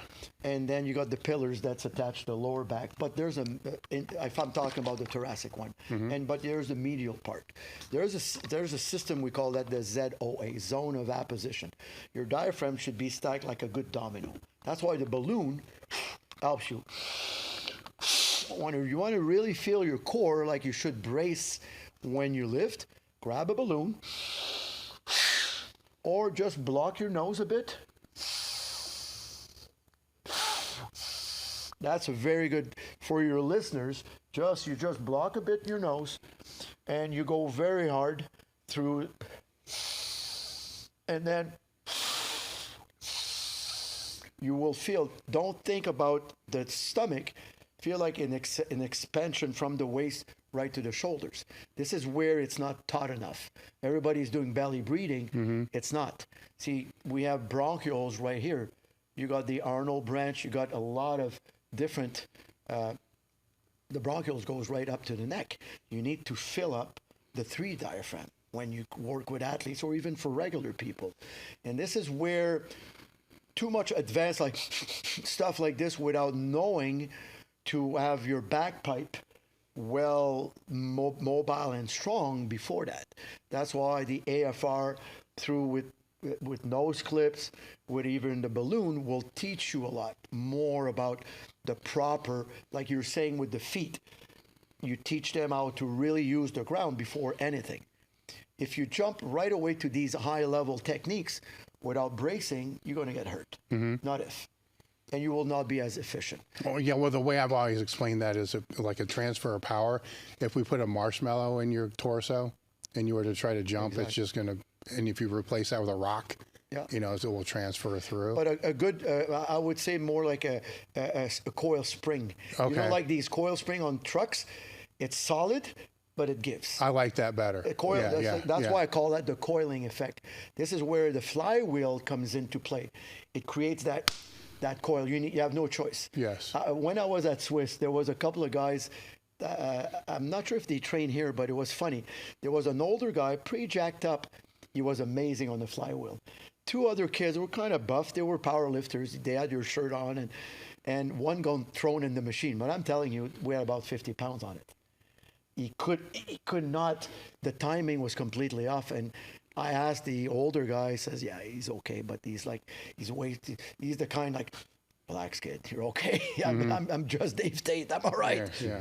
But you saw it. He had no timing. He could not reach that coil. It was like getting moved everywhere. The older guy was a little younger than me. It was pretty amazing. I didn't have to teach him that much. And that gives you, but I saw his breathing. He was breathing well. He was not panicking. He was like in harmony with the machine. And this is where the diaphragm strength is number 1. That's the key, like to really get that. And then after that, with the balloon or with the restriction to feel what's going inside your body. Because see, body is hydraulic. hydraulic with the water, because 77% of your fascia is water. And then there's an hydraulic pressure, but there's pneumatic pressure also. If you want to move stuff from the inside, you need to move it through your breath. And then you go like this, and you go, you'll see automatically my arm is going to get longer, and I'm putting a lot of tension on the fascia without intentionally putting tension. This is where the prep becomes, lack of prep becomes that bullshit factor about they skip, they bring them on the track without proper warm-up. And you know what could happen. So where does the mouth tape fall into all this? The mouth tape is very valuable because before we didn't need that. Because before we ate very solid food, we very like steak and stuff, our jaw was way better. Our mouth, the last, I would say three generation, our mouth's getting smaller, our nose getting smaller. Big nostril, if you go back in time, that's what we were in Africa, getting more air. Now we have these tiny nose, pointy. It's not good, doesn't work. And taping of the mouth will create an environment to force you to breathe only through the nose. And that's the only thing you should breathe through the nose. Mouth is there to eat and talk. A mammal, when I was wrestling, I see my opponent, the mouth open, he's dead. A dog that's in problem, a boxer that drops his mouthpiece, he's dead. Mammals, when we're in distress, we open our mouth, we snore, we do stuff. Then the body life expectancy goes down and our energy goes away. It's like there's a leak somewhere. Well, how come there's not water? So you got a leak there. The mouth open as you sleep is a leak. True. That actually reminds me of a story that you'll probably appreciate. And these, I read some of these Eastern philosophy books and stuff like that. And it's a story about like two samurai masters fighting against each other. And they always were taught that you watch the opponent. So they kind of stood there ready watching, and they were taught that as soon as you see them breathe in through their mouth, that's when you go. So like they would wait there sometimes for minutes or hours, and just as soon as there was that single lapse, that's when they strike. But they said sometimes if you got people that were really good, the fight would just time out because they both stand there. Neither of them would strike until one of them would breathe in because they instinctively knew that was the chance. But if neither of them did it, they'd just finish and walk away at the end, if you know what I mean. Well, I'm going to take this opportunity to address all the critics of the podcast that have been bitching about me who I breathe through my nose. If the comments of this guy breathes through his nose all the time, I'm going to take this opportunity to tell them to fuck off and learn how to breathe. There you go. Right. There you go. Maybe it's just because I grew up in an environment where people said, sit down and shut up, so I had to keep my mouth shut all the time. So I learned how to breathe through my nose. But if I go on these long tangents, I'll breathe through my nose and it comes up in the comments. And I've always said to them, learn how to breathe. And also, Dave, I mean, I've never worked with you on your posture, but if I'll do it after. Yeah. You have a pretty good posture. Yeah. Both of you guys. It's not like there's a lot of work to do, and the breathing is one thing. When you breathe through the nose, it activates certain area of your brain. It makes your brain more calm because you're not in distress. And there's a lot of more nitric oxide, antiviral. Most people with COVID, they caught it in a karaoke at the beginning. Well, this also makes sense, too, because if I'm in a really fatigued state or any of us are in a very fatigued state, you're going to default to breathing through your mouth because you can't get enough through your nose. Yeah, right? It is. So that will happen if I'm doing a salt bike once every year, because I get a stick up my ass thinking that's what I need to do. That's a good. Those beat up body thing. I've never seen any transfer into human performance, like the assault bike or stuff. Anything that takes your brain off, that you can't use your brain because you don't need a brain for that. It's only like stamina. Doesn't make sense for me. I'd rather go in the back hills. Let's go hike for a couple of hours with a Well, what if it is a fighter, though, and they're training for, or even a wrestler, and they have the rounds? No, they need... Sitting down is not good. Well, yeah, I agree. Oh, okay, the bike is still sitting down. I get it. Give them skipping rope, put them on sleds. Yeah. There's many other ways you could do that. True. We use trampoline a lot. We're a rebounder. I was the first one about 40 years ago. People look at, this is for lymphatic. No, this is for high performance. And you'll see we do that a lot for power and stuff development. When you use trampoline, just run on a trampoline, you'll see how good you're going to get. And also your cardio, your balance, your nervous system's going to be. Well, the joint impact's going to be less too, right? Yes, but your response, you're going to walk lighter. Yeah. You'll have a transfer right away. And we do plyometric. They did in Australia many research on depth jump from a trampoline or from the ground. Big difference. It's a lot more neuromuscular, and we have different, like the knee DAC makes one very stiff. I like it, and like the jump stretch or softer, we have different, and softer, more neuromuscular, stiffer is more elasticity. Then you play with that. Very interesting for especially athletes that need to change direction or RFD very quickly, because when you push on the trampoline, the spring, they go down. Then the response is not right away. How many times in school you saw kids with these big trampoline collapsing on them or getting ejected out? Their timing was off. They didn't have that stretch shortening cycle. They didn't have that plyo effect. That's what the problem was. That's why training with those are very interesting for cardio, and it's not a stupid way.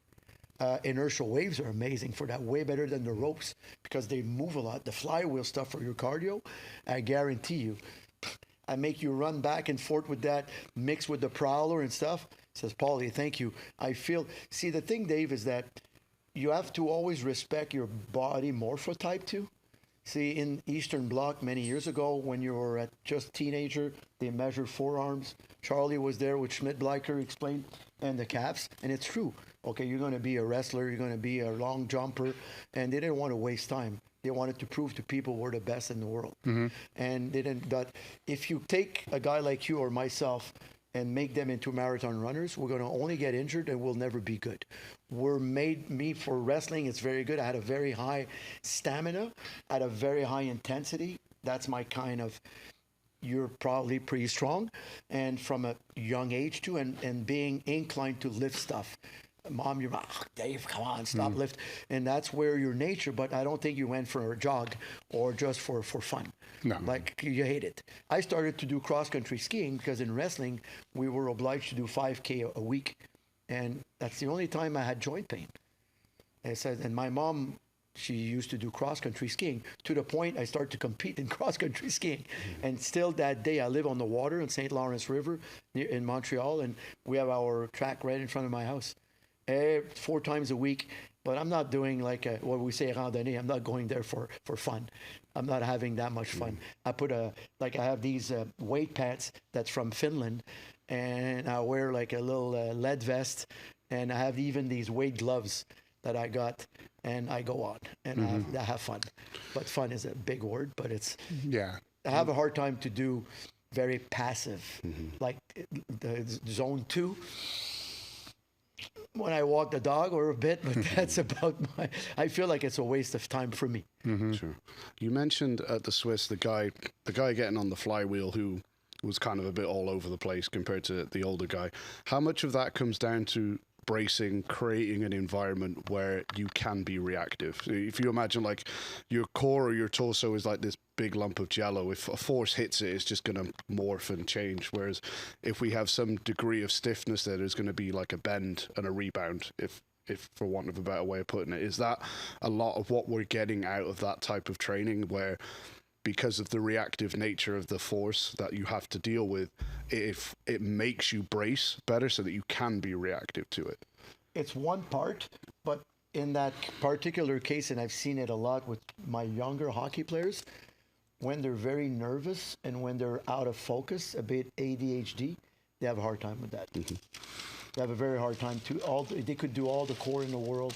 They could do all the carries. If mentally they're like very jittery, or you see that their eyes are moving all over the place, they're thinking about 25,000 things at the same time. And that's very normal with young people today, because never in the history of mankind we've been bombarded through. We're not made for that, like the phone and everything. It doesn't work like that. We're made to be walking in the woods, survival mechanism, taking time. My mom always taught us that if what you have to say is not more important than a moment of silence, shut the fuck up. I like that. That's good. Always. Yeah. Because What is the flywheel? So before we get into this a little bit deeper, for those people that don't understand, what is the flywheel? basically, we played with a yo-yo. Yeah. If your timing is good, the yo-yo goes well because there's a cord, a shaft, and a wheel. You go like this. If you're off timing, that thing dies. It's kind of fun, but if you remember at the first time you've done it, it's kind of, I hate that. Or a bolo. You remember the bolo with the ball with the wood? It's not that easy. We had no TV back then, sorry. But that's what. Well, I remember all these things. I was better with that than a damn yo-yo. Yes, but the yo-yo, what happened after when you got your timing, it was very, very interesting that it felt like effortless. You didn't even know if it was going up or down. Like when I went to Ireland a couple of years ago, I only had stick shift, and I'm landing in Dublin, and it's left shift, stick shift. You should have seen me in the roundabouts. My wife, and the guy said, take the insurance for the tires. What do you mean? Take insurance. I tell you, almost busted right away the first couple of days my left tire, because you're on the highway, you're way too close. See, we drive on the left-hand side, and then on the right side, but on the left, and we're far from the side, but they are on the other. Like, I was drifted always all to the left side, and that's where the timing. I went to the shopping mall. My wife says, "Give me," and I had the surgery the same month almost on my bicep. And then, okay, give me a couple of seconds, but we won't make it this week. And then I was going to drive to Northern Ireland, and the roads are not the same as in Montreal. And people don't drive the same way and don't drink the same way during the. They still have the whiskey or the beer between their legs, and then in practice, I got it. And then after 3 days, it became natural. But the flywheel training, it started in the Karolinska Institute in Sweden. The NASA they were planning in the 80s to send astronauts for a prolonged amount of time in the space. They know when you spend a lot of time in space, you lose a lot of muscle and bone. They say, we knew eccentric training would help, but back then it was too big. Like, you use the hooks, it doesn't make sense to put on a space shuttle. And Per Tesch, that you might heard about, he wrote many books on surface EMG. It was very popular. Per wrote many articles back then with Muscle Media, and also I think with back then it used to be called testosterone.com when we started with them. I still have the T-shirt testosterone.com, and then it became T-Nation to be a little more mainstream. But anyway, they send them. They say, listen, could you make a machine that's going to be portable to put on a space shuttle? And there's that big institute of research in Sweden. Then he came up with a company called Yo-Yo. So and they put a strap. What happened is that they took a shaft, they put a strap inside of it and a disc. Then you pull on the strap, the disc move, and then it goes back on the other side like a yo-yo, because and it was okay. They had pretty good success, but the machine was too big. It was kind of a leg curl. They still exist. Almost tore my popliteus on that thing, but they still exist. And then the Italians took the technology. I think one of their engineers invented eccentrics, became K-Box. Still same type of strap.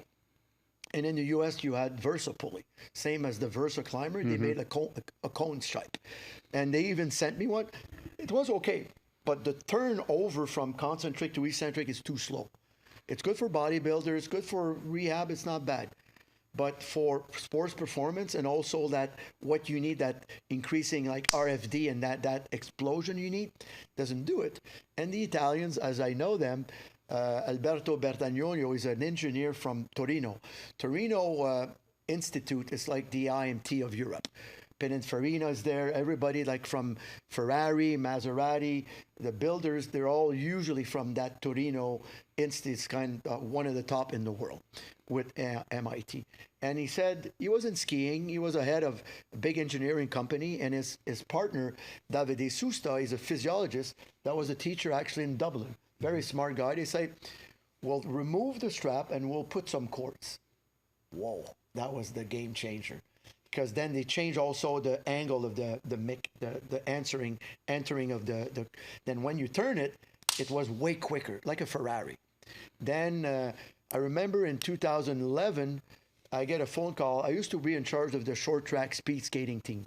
When Charles Poliquin moved to the States, says, Paul, Yves Etier, my partner, says, I want you to be involved in training the short track speed skating team. Canada is one of the best in the world. And they were getting ready for Salt Lake City, and we started to train them. And they had the highest level of medals, and then we kept them. And one of the guys he retired, Eric Bédard. He became the coach of the Italian team. And then he sends me an email, says, Paul, I think I found something. And back then we were like, that was my gym too. And I was doing good. Leave me a fuck alone. I don't want. Says, Thursday night, I'm going to come at the end of the afternoon with the new machine. Okay, it's August. I'm not very patient. I just trained maybe, 200 hockey players all summer. They're on the ice. They're tired of seeing me. I'm tired of seeing them. They're leaving in 3 weeks for camp. Everybody's nervous. Some they don't have a job. And the ice time starting to get more, like I do a transition around August 15 to 20, that ice becomes more like the number one in my training because I have to fade it off to the camp. And we even bring these stuff on the ice now. But anyway, back then we didn't. And he comes in. I just finished my last group. I had a force plate to measure. Thursday was more lower body, and guys were flat. Says, okay, go and get dressed, go to the arena. We'll be on the ice in an hour. I'll go and join you because I was the coach too. I had to put my suit. But he comes in. As he comes in, says, guys, come back in, please. I just need a favor. Let's do one set on that box with the winch and the harness that I look like, oh, fuck, what's that? Then jump on the platform. A bit of increase in vertical jump. 10 minutes ago, they were flat. All 4 guys happened. We did 4 sets, and I stopped them because I didn't want to get them tired to go on the ice. Says, guys, shut the fuck up. Don't say anything because I'm going to put you in the same team. We're doing scrimmage. I just want to see. Because I go on as the coach, the old man. I go on it. I do 4 sets. I feel like someone put springs on my legs. But might be placebo. Might be. Then I told the guy, leave it to me until Monday and I'll tell you if I take it or not. Then I go on the ice and I'm coaching, but I'm on tracksuit and I look at the 4 guys and says, is it me? Or says, Paul, I feel like I'm so quick. And then they destroyed the other team. And I put them on, and the other guys were like, even they pay me big money. They're not, it's fun, not for them. Gagne put all these guys and something you did with them. No, we didn't do anything. You did the same workout. You were with them. Yeah. Then in the morning you say, what's that box? Says, guys, this is the magic thing. And we started to implement it with upper body, lower body. And since then, all my pro guys, they all bought many kits like that. They have it. And that's why now they invented a portable one that you saw with Chris. Even Chris Thibodeau now has one. And it's very interesting. The key, people will say it's called eccentric overload. It's called high velocity eccentric overload. That's the nuance when you use the Desmotec system compared to the other ones. And believe me, I'm not part of the company. I'm helping them. I mean, it's not a paid subscription. I'm just, they're like family. I'm kind of part of, they tell me I'm kind of the owner, but I don't make money of it. I love them. Like, it's my passion because I know it works well, especially on aging. I tell you, Dave, you try it out once, you're going to say, Paul, forget it. I want just for me. I don't care. I won't even use it with my athletes. I'll keep it to myself. And then what happened is that we start to do different protocols. Because it used to be very, very big in soccer, but like soccer players, the different story than hockey players and powerlifters. And then I started to implement it with Francis Lunat-Grenier was one of the best Olympic weightlifter in Canada. Although we're not that good, he was pretty good. He went to London Olympics and he was like one of the top in North America. But I rehabbed him like that. And on the video, I don't know if you ever saw my presentation, you see him bare feet doing 135 kilo, bare feet. To the point, like I trained him bare feet, he could not wear his shoes anymore. We had to put like almost these CrossFit shoes because he had a hard time with the 5 and 8 inch because he was too good. And then with the flywheel, it got him a lot of that coiling because when you push on it, it pushes so hard that if you don't brace, you get down. I remember we sent one to the Miami Dolphins. And I don't know if it was the strength coach back then, but I get a nasty message. Gagne called me back. I didn't know because it was one of their distributors that sent it to the Dolphins. And I see someone on the platform with the camera. I see a bald head coming, almost crashing. I don't like that machine. Says, what do you mean? I don't want to insult you, but the person who did that had no clue how to squat, and it is too weak for the weight. It's me.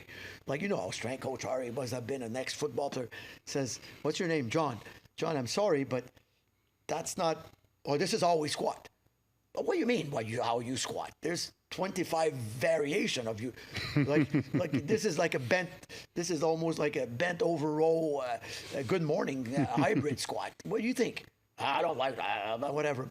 And then he put a couple of his players, and it happened they hired someone from South Africa as their performance guy, and he knew us because I met him in England. I was presenting at the Isokinetic symposium. It's like the highest symposium in the world for soccer injury. And me, hockey, they invite me on the hamstring, and that's why when I showed them with the feet, and no one ever told anyway. There was big revolution. The guys for the Nordic curl didn't like me, but I don't give a shit. And then that's how it started.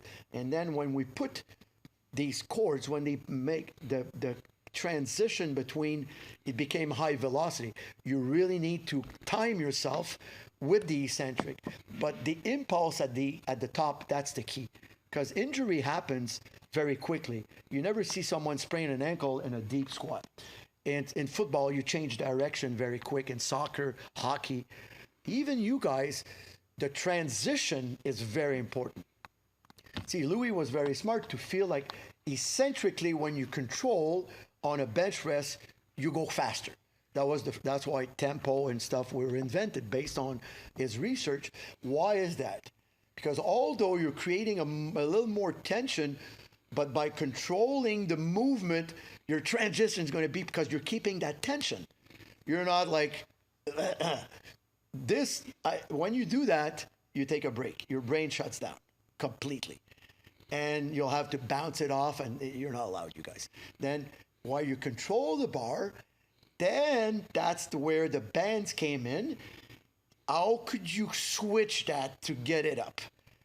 That's that fraction of a second where you need that, not effort. It's not an effort, it's an impulse. If you don't train that, it's very, very hard. The flywheel does that. It's fucking insane for that. Like I tell you, when I grabbed the 100 pounds, I was like, whoa. Like I was surprised how quick I got it up. And it's pretty heavy for a guy my size and my age. But it's like that. Every athlete that did it, when they start to implement it, they say, Paul, I get off the floor, I have to be careful on the squat.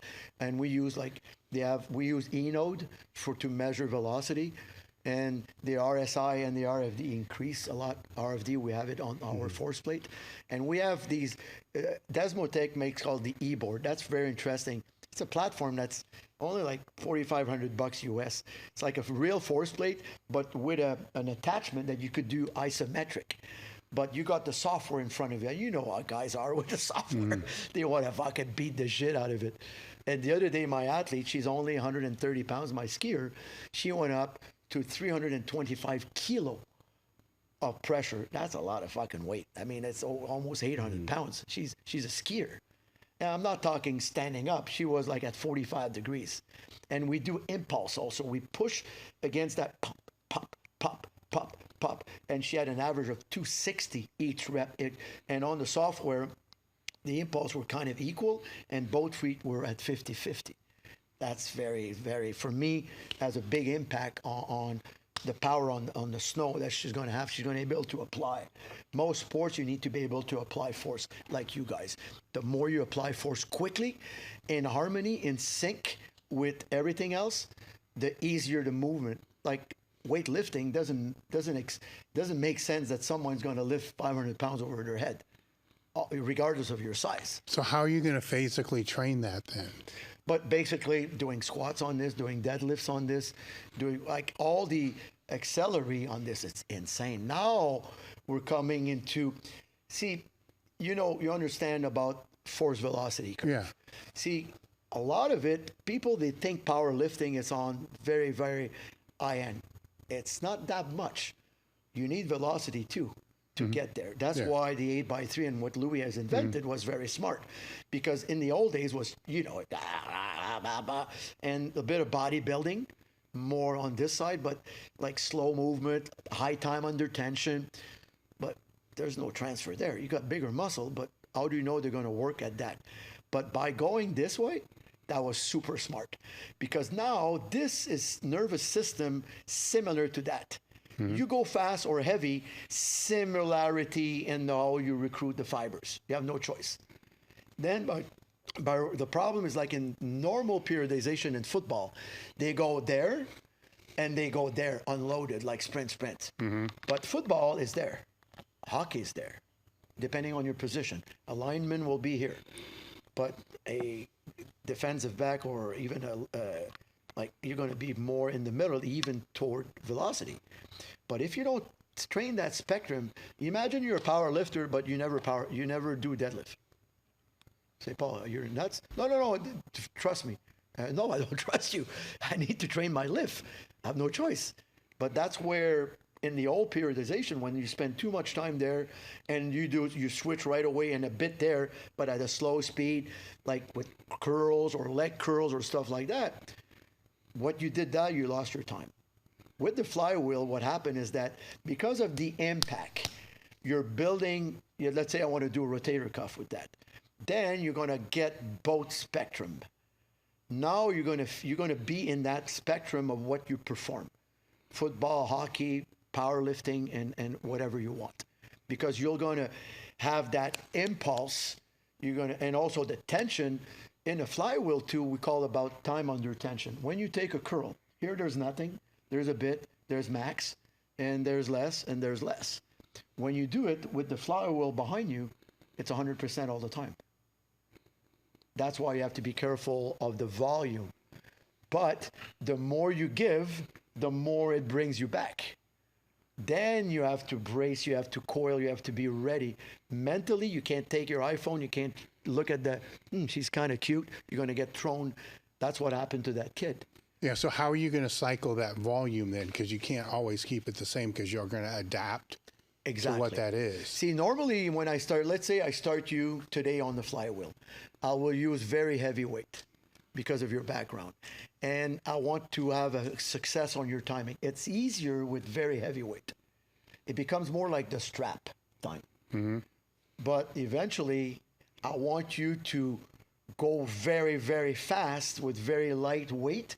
With the timing, when you're going to return to that heavy weight will feel on the software. You're going to have more on your RPM, and your kilogram is going to be higher. That speed of contraction is going to be higher. That's the goal. How to move that heavy object the fastest you can. So it would be the reverse of what you typically would see in periodization. Exactly. Okay, because the objective is that force output. Exactly. Right, so you're going to periodize into the highest force output. The goal is that, like, say you're a hockey player in May, you're pulling 100 kilo with certain speed because the software and control about eccentric, concentric, I have all, it's easy. It's on your phone now. Yeah. It's like it takes 2 seconds. Then in August, I want you to see you with the same weight that we did in May, but a higher velocity. But in between that, I will have another phase with double that weight. That you'll have a hard time to move it. And I do a lot of force isometric. We do a bit of, I call that gravity-induced isometric for younger athletes early on, like holding the position for 45 seconds.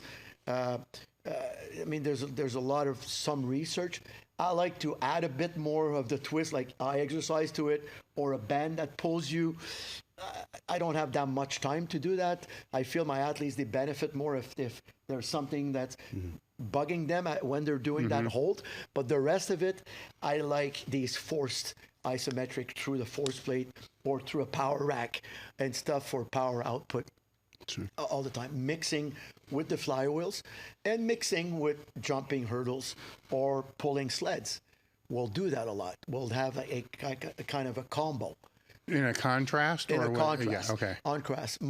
See, Jean-Pierre Egger was a big influence on my career. Jean-Pierre Regal, if you know, he trained Werner Gunther, was one of the only Swiss, European to beat the Americans in shot putting back then. He was like 290. If you go online, go on YouTube for Werner Gunther, you'll see he runs up like a rabbit, but he's 295. The way he trained, a lot of multi-contraction, but back then they didn't have the equipment we have. With the flywheel, you're able to do all the contraction as you want with one machine. That's very, very, very interesting. Mm-hmm. So for the average person who's kind of using it so far, you're kind of saying you're getting the effect of like an overspeed eccentric, similar to what like people are doing with dynamic effort work with bands. Would that be fair to say? No, because the band, it's only at the top. See, the band is that max. This is completely, depending where you stop it, you're going to have the effect. As an example, if we do press 1 1/4 press with the flywheel, I will ask you to push maximal, block it. The quicker, that's the impulse, re-push it and back. And then back again, and then it's unbelievable what it does. It works a lot the ligaments and the tendons. But also for the brain, we modify posture because the cerebellum has to work. You have to stabilize yourself. If not, you're going to be thrown outside of the ballpark. I guarantee you. Like my bald guy with the Dolphins that I saw. I mean, although he was probably a good athlete. I brought it at Penn State a couple of years ago, and we saw it. It was very interesting. I use these apparatus to analyze what my athlete needs to. It's a great. So I'm not a big fan of testing. I like to test here. I'll do a bit because some teams, they ask me, we do a combine, but it's more on the ice. We have these software. In the gym, you could have the white coat syndrome. I check with my nose. I check, okay, how do you feel? Okay, because when you're on the platform, whatever, it's how Dave feels, how Tom feels the day of the meet. I want to have a bigger input. The flywheel gives you a lot of feedback. Everybody that were in that room in Swiss, they all love it. I got so many orders. But if they had seen it on a video, they would have never think of buying one. When they tried it, oh my God, that's that feeling. Next time I told Ken, I want to do a duel with you guys. You know, like when you do the power, we bring the thing there, it's going to be power. It's going to be one zone with the flywheel, one zone with you guys. And we'll have some foreplay, we do the valve, whatever, and we'll have fun, an experiment. But we don't need an hour, we need 2 hours. We need a 2-hour thing. We'll refuse people, but it's going to be okay. Well, I tell you, and I told Ken, he says, Paul, yeah, that's a great idea. Just to I want as much people to feel the contrast of these type of movement and how better they feel immediately. Especially with like Zerchers, or we do Zerchers with that. We do front squat. We do a lot of overhead press, a lot of movement. Upper body is amazing on that. And it's very, very interesting how, and it's practical. The little portable weighs like 10 pounds. You could attach it to the power rack. We use both now, like a double pulley. That's insane because it's impossible to time them. When you're able to create, you should see what it does to stabilize. This is core 2.0, but not only core, your brain, your joints, and everything. And we did a research in 2019 on elastic strength. We took about 25 people. We made like a belt squat. We didn't have one. I wanted to have something that's replicable to the flywheel because it's attached between your legs. And we did 4 sets of 10. We used the force plate as a measurement, how much force. Here's we're going to put on the pulley system because we did the belt squat. We didn't have the luxury to have yours. And we did that with a pulley. And then half the group on the flywheel. And we reversed the group 3 days later. We did that for 3 months. And we measured. We had 2 high resonance ultrasound. My colleagues are radiologists, but the sports. Then we did the hamstring, patella tendon, Achilles tendon, and the quads before and after, and it was insane. Like the key, guys, it's the signal of the tendon. Someone that could signalize very quickly with the tendon will have a better success in RFD and also force development. Because what is a tendon? That's what attach the muscle to the bone. But what is the first stimulus when you load a body? spindle cells. Or yes, but after that, it's the bone. It's the perios. You know when you have shin splints, periostitis, perios, I don't know, maybe it's perios in English, but it's the fascia of the leg. That's the first one that responds when you load it. And that's the key on that. And then it transfers very quickly. Then when you have the patella tendon and the Achilles tendon lighten up right away while you do these squats on that platform, it means that these guys works less tension on the joints. And a lot of guys, they use that as recovery after a game, and they use pretty much high volume. And a lot of hockey players that didn't like to train in season, now they all bought these systems. True. And the one that they're more traditional, and they need, I know my guys say, okay, what's your PB on front squat? Oh, I did 298. What about in 1 month, you're going to increase that? Impossible, Paul, we're not doing front squat. All right, let's do a test. And okay, you're at 297. All right, perfect. You're 1 RM. Don't touch it for a month, and we'll do a little warm up. Everybody went up like 310, 315. It was crazy. He says, why? First, your posture is better, and you're able to display way quicker force in a better, because that thing, if you're off a bit, when it pulls you down, you're going to be thrown off the machine. You have to pay attention, and because it goes fast. And also your timing has to be with deceleration all the time. And this is where when you take your brain, when you take a regular bar on your back, starts, the fuck is that? This is so easy because there's nothing pulling you down. There's no force pulling you down. And that's the beauty, even with the horizontal pulley that we do. It's the same thing, like overhead squat as a warm-up before you squat, or all different. I like frontal plane a lot with a lot of the like weightlifters and powerlifters, because I feel like the old Saxon side bend, I really still do that, but I'll use also the flywheel. For me, if you want rotational strength, you need a very, very strong frontal plane. You need that a lot. That's the key. When I have golfers, baseball player, as soon as I'm able to improve their frontal plane strength and stability and with eye impulse, right away I see the transfer, but also treat as transfer into the sagittal plane. True. Because people forget, like in powerlifting, it's not sagittal plane. You got 2 legs. You need, it looks like sagittal, but it's a control of horizontal plane and also frontal plane. You see it in people that they'll be crooked.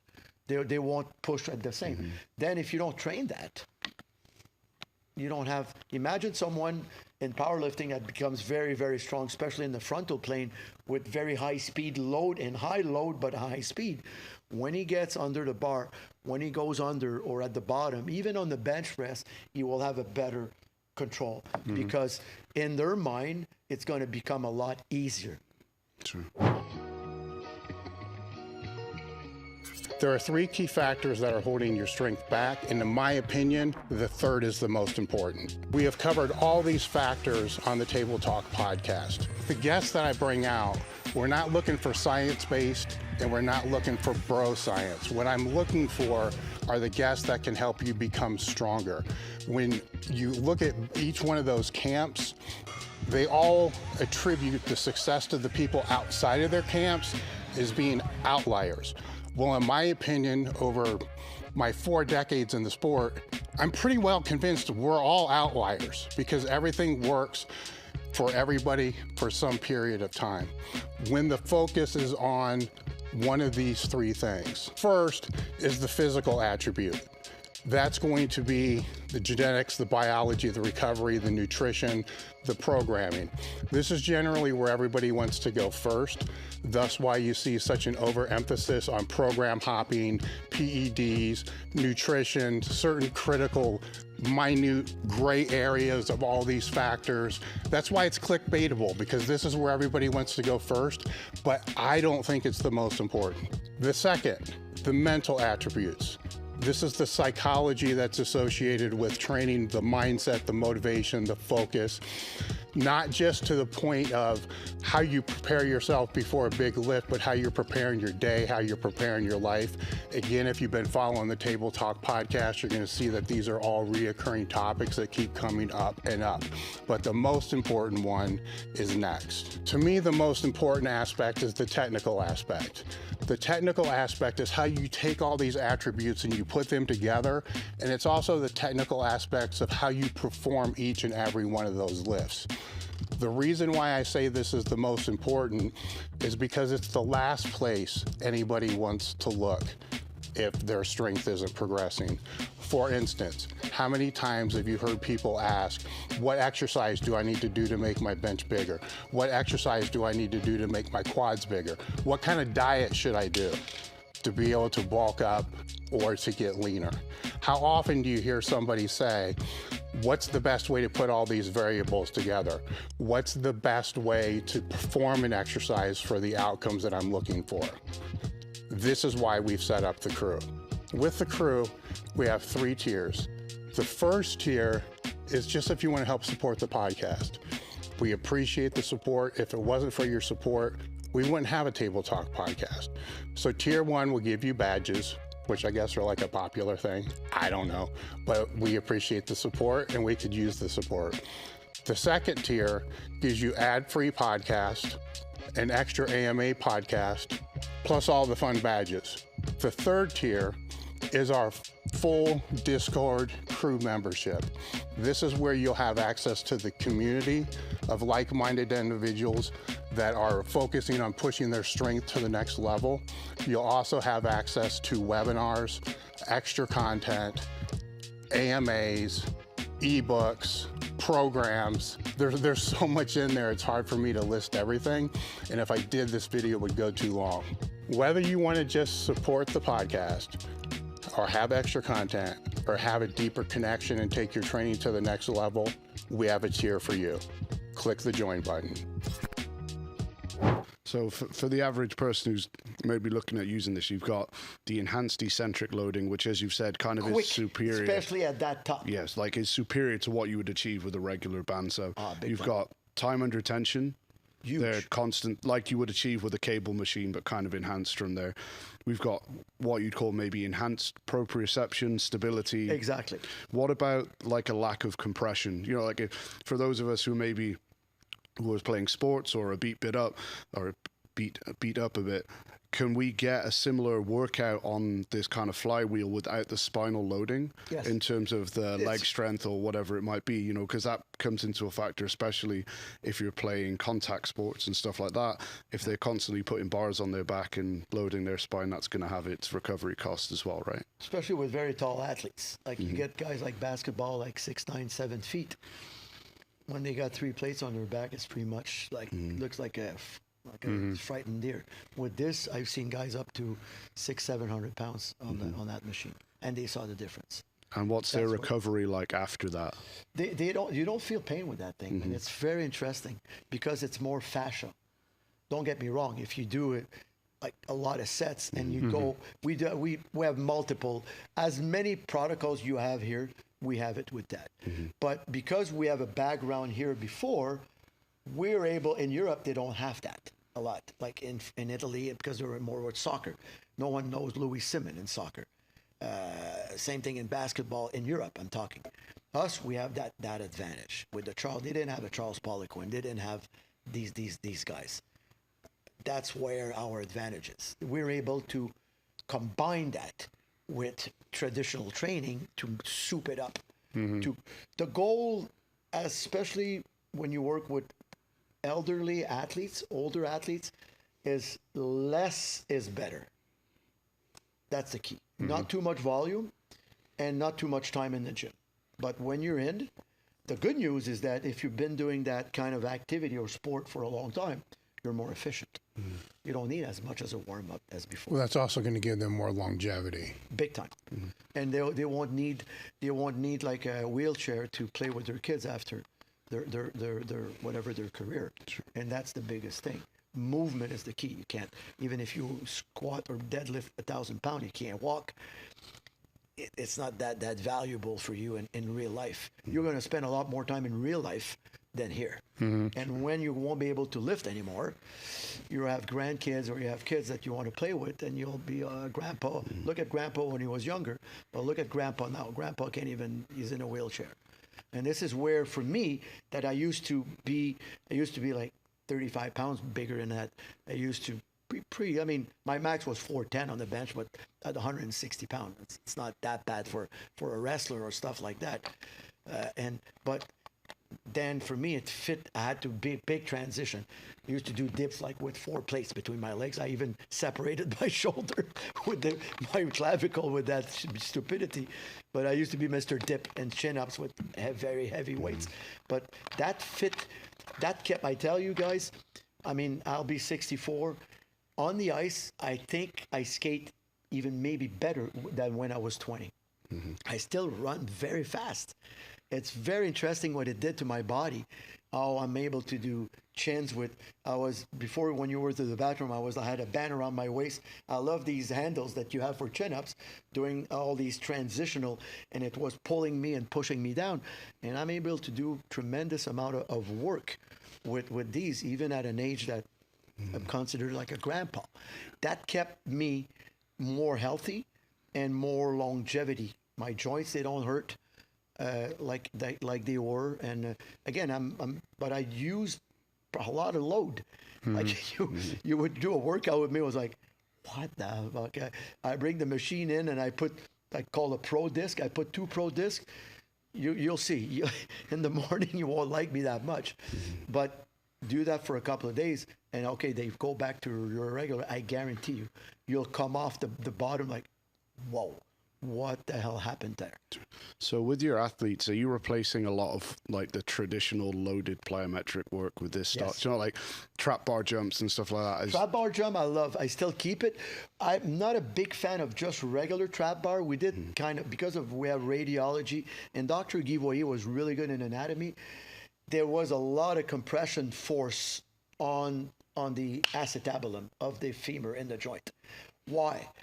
See, when you do a squat, you start with the eccentric part and you go up. When you use a trap bar, because the handles are it's not like a deadlift. You need to adjust your body in space because the bar is in front of you. It's a different ball game. You can't be as stupid. You have to be careful how you're going to pull off. You have to keep it close. I don't want to teach you how to deadlift. A trap bar, a monkey could do it. Any exercise are too easy, and the guys are out lifting way too much their squat, or they're in front deadlift, always have a question mark. What the fuck is going to do to their body? True. That's my main question. Because, you've seen guys lifting way more with a trap bar than a regular deadlift, and way more in squat. In my anatomy knowledge, it doesn't make sense. You're going to compress. You use 1 plate. I've seen guys with 2 plates doing jump. I like way better than jump on the shoulders because it's more natural. You get the traps into it. But I'm old school. I like the one I have. There's no in front. Yeah. I like the old. So you can use it for like lunges. I and like farmers it. I like that. stuff, I could do and it's light. That's my old fart man. But I like that. I rather load. Don't give me a heavy. I don't care. I don't give a shit about a heavy bar. I'll put weight on it if I need it. But we combined trap bar with the flywheel. That's interesting. As in the trap bar is on the flywheel when you No, the trap bar is in your hand. The flywheel is around your waist or in the harness. That's insane because you got double timing, and you could, now I see in your mind, if I had more weight, less flywheel, I just saw that behind your brain. And then, or if I had more weight on the flywheel, why? And now we could have a very nice discussion on that. That's interesting. And I've done good results with that too. Do you use that with like I suppose it wouldn't be a contrast, but like an overload where maybe the first rep or 2 is with the external weight on the trap bar, and then they drop that, and then they have to keep jumping. You're reading my mind, my friend. Okay, so then you get the higher force. What we do, we'll do both. Then they will drop the trap bar. They will just go with the flywheel. They will unleash the harness, and they will do jump with the trap bar. But I give them rest, obviously, in between.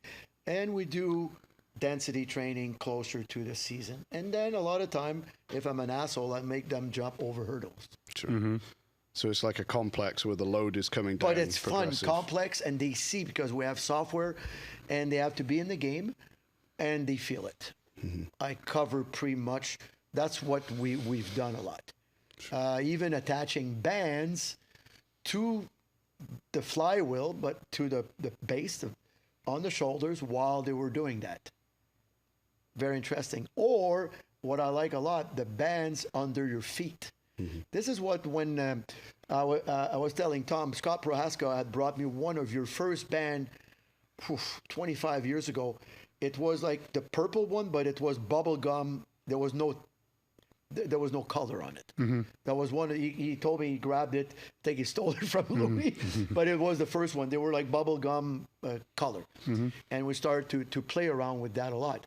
And instead of hooking them under a power rack, at the beginning said, okay, because of the posture thing, let's put it under the feet and put it on the bar.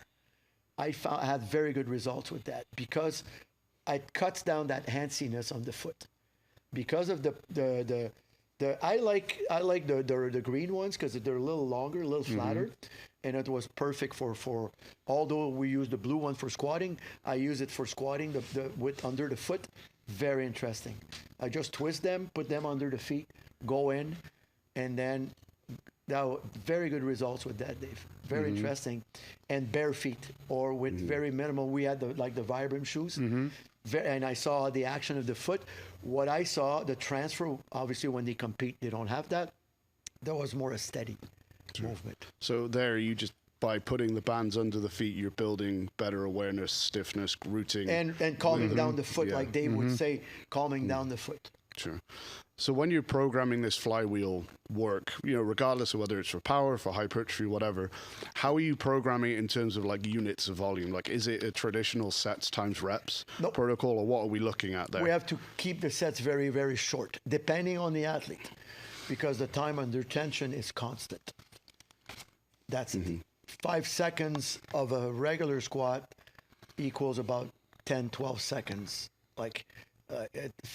5 seconds of the flywheel equals to about 10, 12 seconds of a regular squat, depending on how quick the athlete is, his intention, if he's able to come out. And that's the thing. That's why traditionally with the bands, you kept the rep very low. Very, very low, because you saw there's a break. The body will break if you do more than 3, 4, 5 reps. You want it, and also you lose velocity. Sure. There's no way. There's no work. I'll remember when Scotty showed that to me, and I met you guys after. They gave me the tip that you want to feel the weight hit. I remember that Scott told me that Louis, when the first time he trained him, instead of putting big plates, he put like smaller plates, and he wanted at the top, I wanted to hear the noise, click, click at the top. I wanted to get feedback. Am I fast enough? Because obviously they had no software. Yeah. And mentally, Scotty told me he felt stronger because he saw a lot of weights, but it was not. It was equalized to whatever Louis wanted him to. But because he saw a thicker stack on the bar, in mine, he went harder.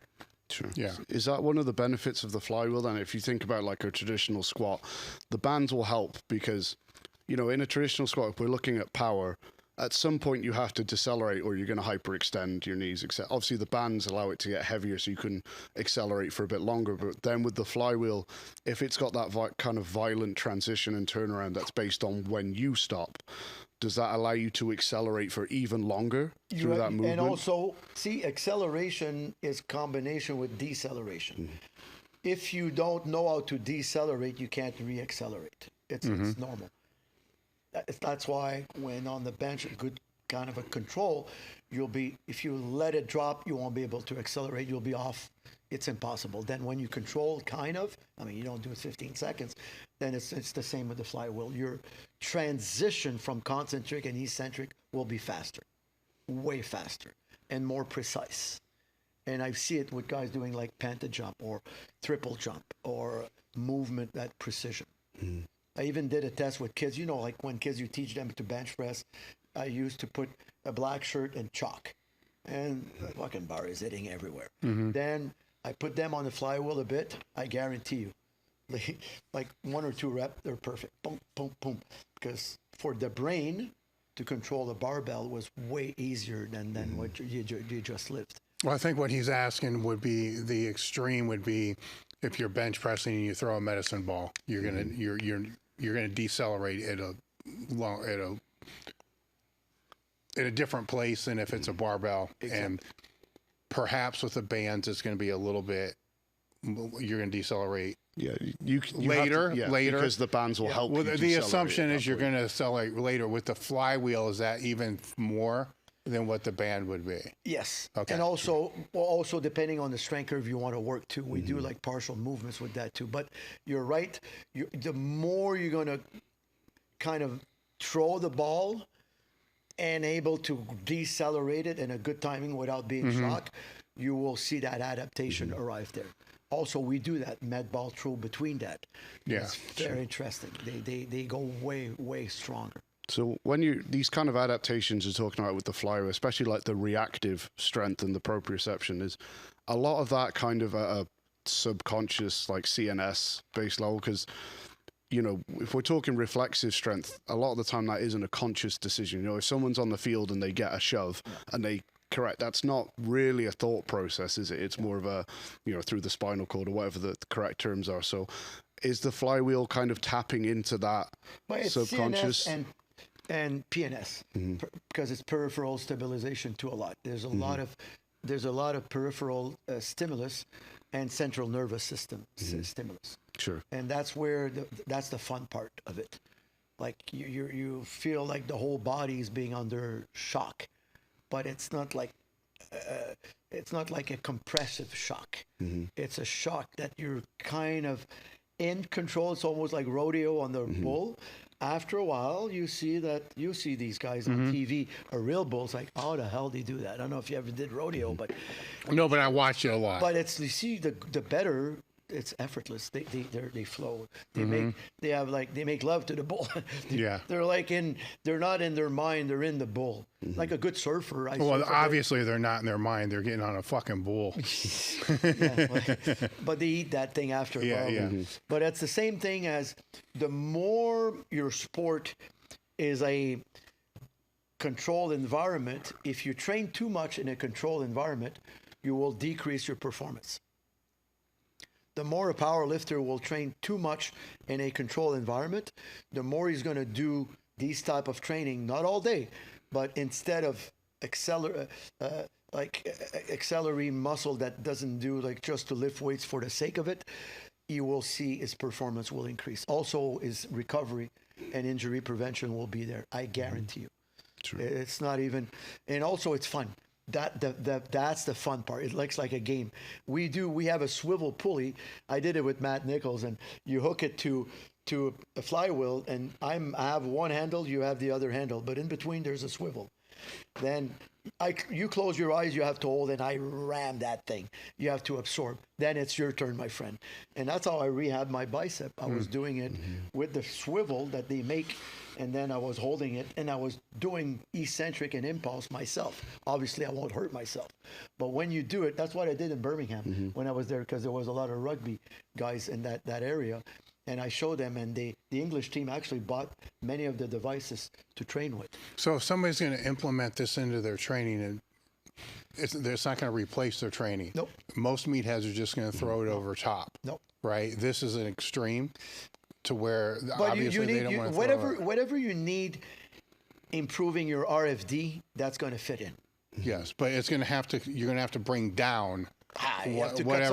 Something has to come out, which is optimally going to be something that's working that same motor ability, because that's what you're essentially replacing for that phase that's being put in. Yeah, that's it. Like any new thing, there's a learning curve, and then the more you're like I remember I saw Ben Pekulski, very good, but played football, good weightlifter, big guy, and he pro bodybuilder too, and I was shocked when he came to see me. I have my garage. My gym now is the size of that table. It's my lab. I don't like to be in public. I don't like people that much, and I stay there, and I have my own lab. And he came, says, "Paul, can I learn stuff?" I said, "Come." He came for a day or two, And when I put him on the flywheel, I was like not expecting anything. That fucking guy ripped it. Like I didn't even have to coach him. Yeah, but I didn't know he had done Olympic weightlifting. And he was a good football player. I didn't know. I thought he was like that pro bodybuilder. So no. So and I saw it. I saw big squat, straight back. Like he was like perfect. He got it. But his background was like that. The more you'll get like gymnasts or like you'll see hockey players, they learn that very quick. Any sport that needs a lot of deceleration will have that kind of ability to get that deceleration phase way more, especially when you're young. You build these ability when you're very young. Being exposed to multi-sport, it's the key. Like we never been home. I played baseball, I was playing hockey, I was like wrestling, taekwondo, I was doing judo at the age of 5. I don't know, golf. People are like, you play? Oh yeah, I was like almost a scratch golfer at 15. That was my cross-country skiing, but it makes us very, very well-rounded when you but these machines, I tell you, it's kind of the lazy way to be rounded. This is the only thing. It brings the athlete out of you. On the little flywheel, they took my motto and train like a pro, be fit like a pro. It's exactly that. That's the key. That's very interesting how the athleticism, it's called re-athleticism of the human being. Because most people now, guys, this is their trade. This is their sport now. People, they don't have that much time to go ski anymore, to play golf, to do stuff. Their gym time is becoming their sport. And if they don't make it either a competition or in a environment that they feel like that little athlete that sleeps in me gets fulfilled, then they stop. And also they don't recover well, and they don't last. They don't get that passion. And this is where always been my mojo of how could I get someone find that little athlete inside of them, because everybody has it. We're all human beings. We're all the same. It's like regardless, we have different backgrounds, the genetics. Believe me, a lot of research have shown like they took identical twins, separated at birth. They didn't even look almost identical after a while. You mentioned two things there that, if we're looking at the general strength athlete, you mentioned obviously improved rate of force development, which I assume is going to come alongside a lot of kind of neurological activation. Like it's similar to how you would doing traditional plyometric work, and improved proprioception, motor control. Like you mentioned, the kids hitting the same part on their chest with the bar afterwards. So does this have a role in like a warm up before heavier lifting by improving those facets? And how would you do that? Good question. We don't have a lot of data like with powerlifting, but with our hockey players, because sometimes I don't have access to them, and especially in university in the U.S., even some of my golfers, they train them like they're football players. But I'm good, but not that. I can't call the university, say they only do what I do. Then a lot of the guys, they got one of their machine in their room. If the strength coach is open mind, they bring it there and they do their warm up on it. And at the end, I'll give them a little like post game. After a game, they'll do their post game on it. Even for recovery, it's pretty interesting too. But that's as a potentiator, it really potentiates. It puts you in a good position, because there's a lot more information than just the regular movement that we do at slower speed. And because of the factor of that high speed, kind of high load, then when you go back to your what my hockey players, they found, let's say we do a traditional warm up for front squat, I'm able to cut it by 50% if I do like 3 or 4 sets on the Desmo. I had more stuff on breathing, but the first thing I wanted to talk about maybe then, since you worked with Poliquin, it was just a little bit into maybe what you learned from him, what you think his biggest contributions were. Obviously, he's had a big impact on the field of strength and conditioning. So, like, what were your biggest takeaways from working with him, and what's really carried through your creation of your own system?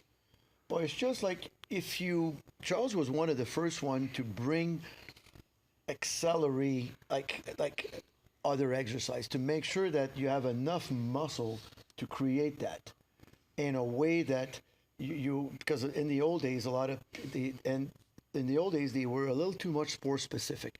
Traditional physical prep before Charles was, okay, he's a hockey player, he's going to just do a bit of running, he's going to play hockey. And then when he started to get his athletes stronger, but in different multi-angle, then we saw the performance improve. And that's where his level of anatomy, understanding it, was really advanced for that time. And again, we're the same age. Charles was born in March, I'm born in July. And we were with different because we were very similar area. That's why in Canada, we were very lucky because we were very open-minded to the influence of Europe, like from England, Ireland, even Australia. We're similar to Australians.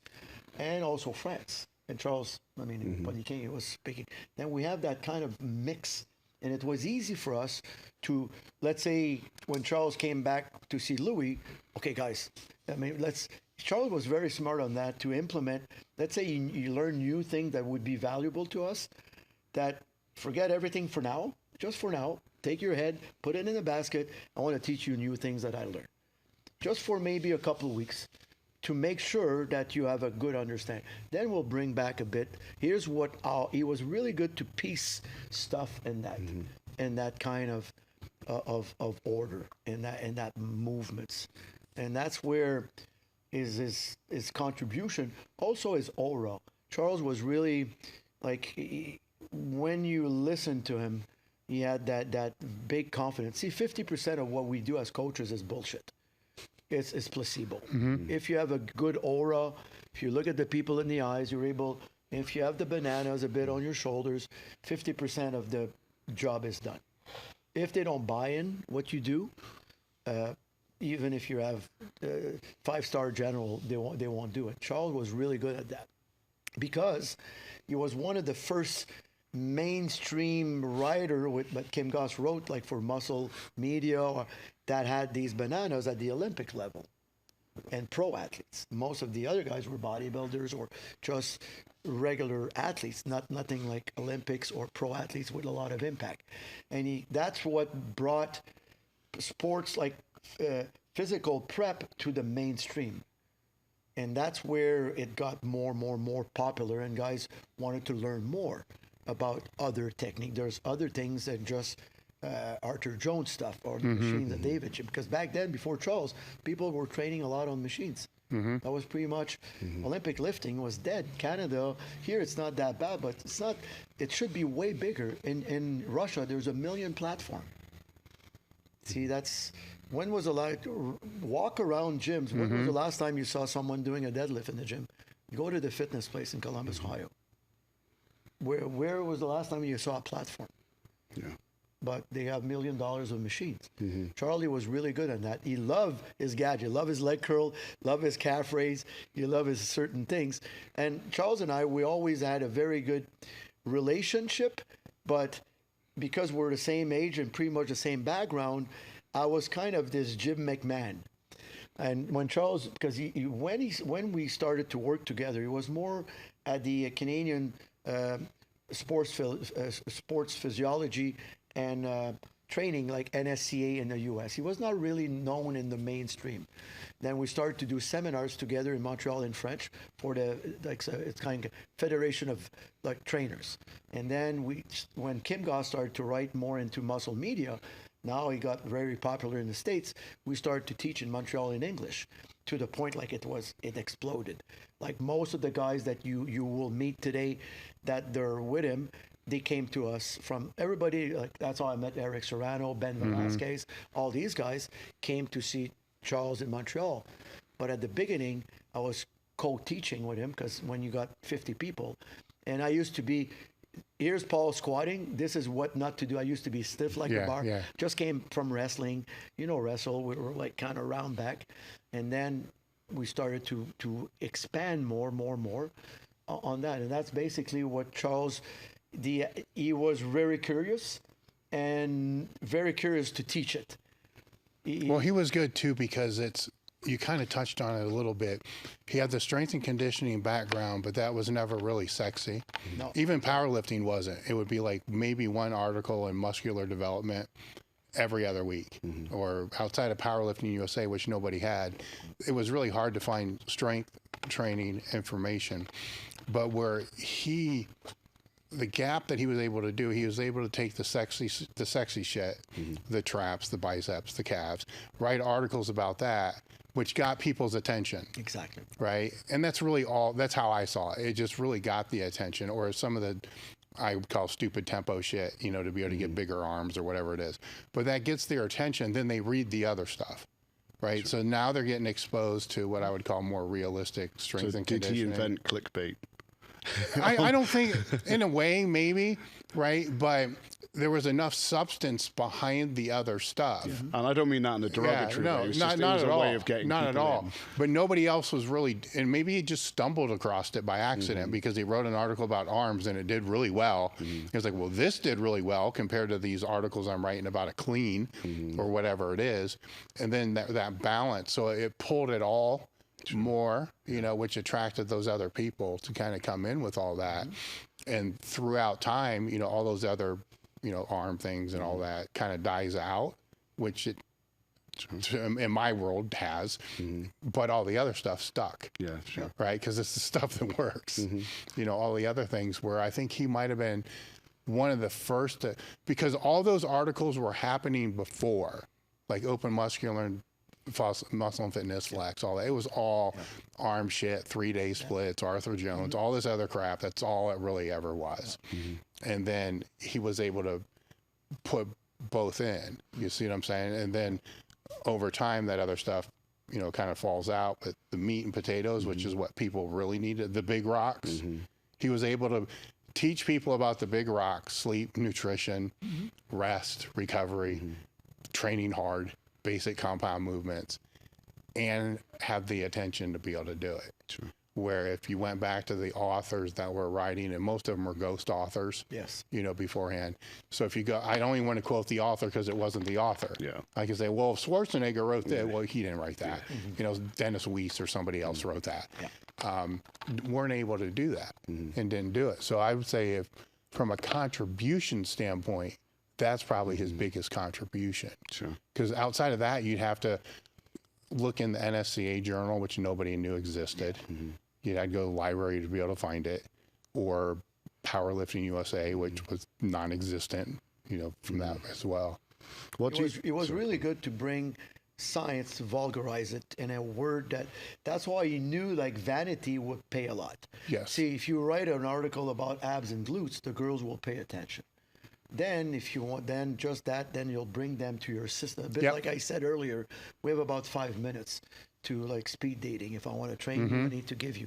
Charles knew that vanity, especially for guys, would pay. Big arms, big chest, and he was one of the first one to talk about the hamstring. It's like a lot of trainers didn't know. That's why he had that fascination about leg curl. Most people did that.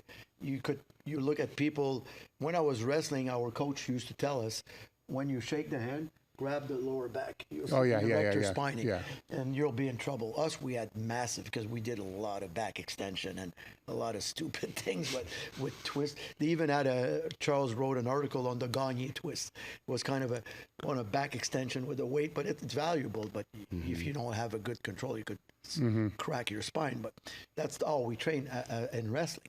And a lot of these round back Jefferson curl, we did like thousands of them, because we needed that for the suplex and stuff. But regular people, if you're not trained. But Charles was really good in these things, but he loved the crazy shit too. I mean, it was like he loved that.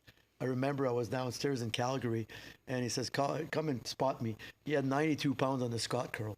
One arm. I says, Jesus fucking Christ, man. Another time I hear him scream, I was in Calgary. Paul, come.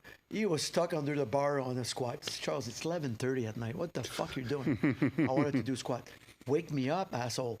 You're going to die here. You had like 4 plates on his shoulder at the bottom. You're going to, but I thought, it's like, that's the character. Like, never, like, to the pedal. That's, although he died young, he went far. He went his distance. He covered more distance than many people did if you died at 90. Oh, yes. Oh, yeah. A lot of people, they live like they have a plastic cover on their couch. You can't sit on it. He sat on it. He ran on it, then he jumped on it, and he made a hold on it.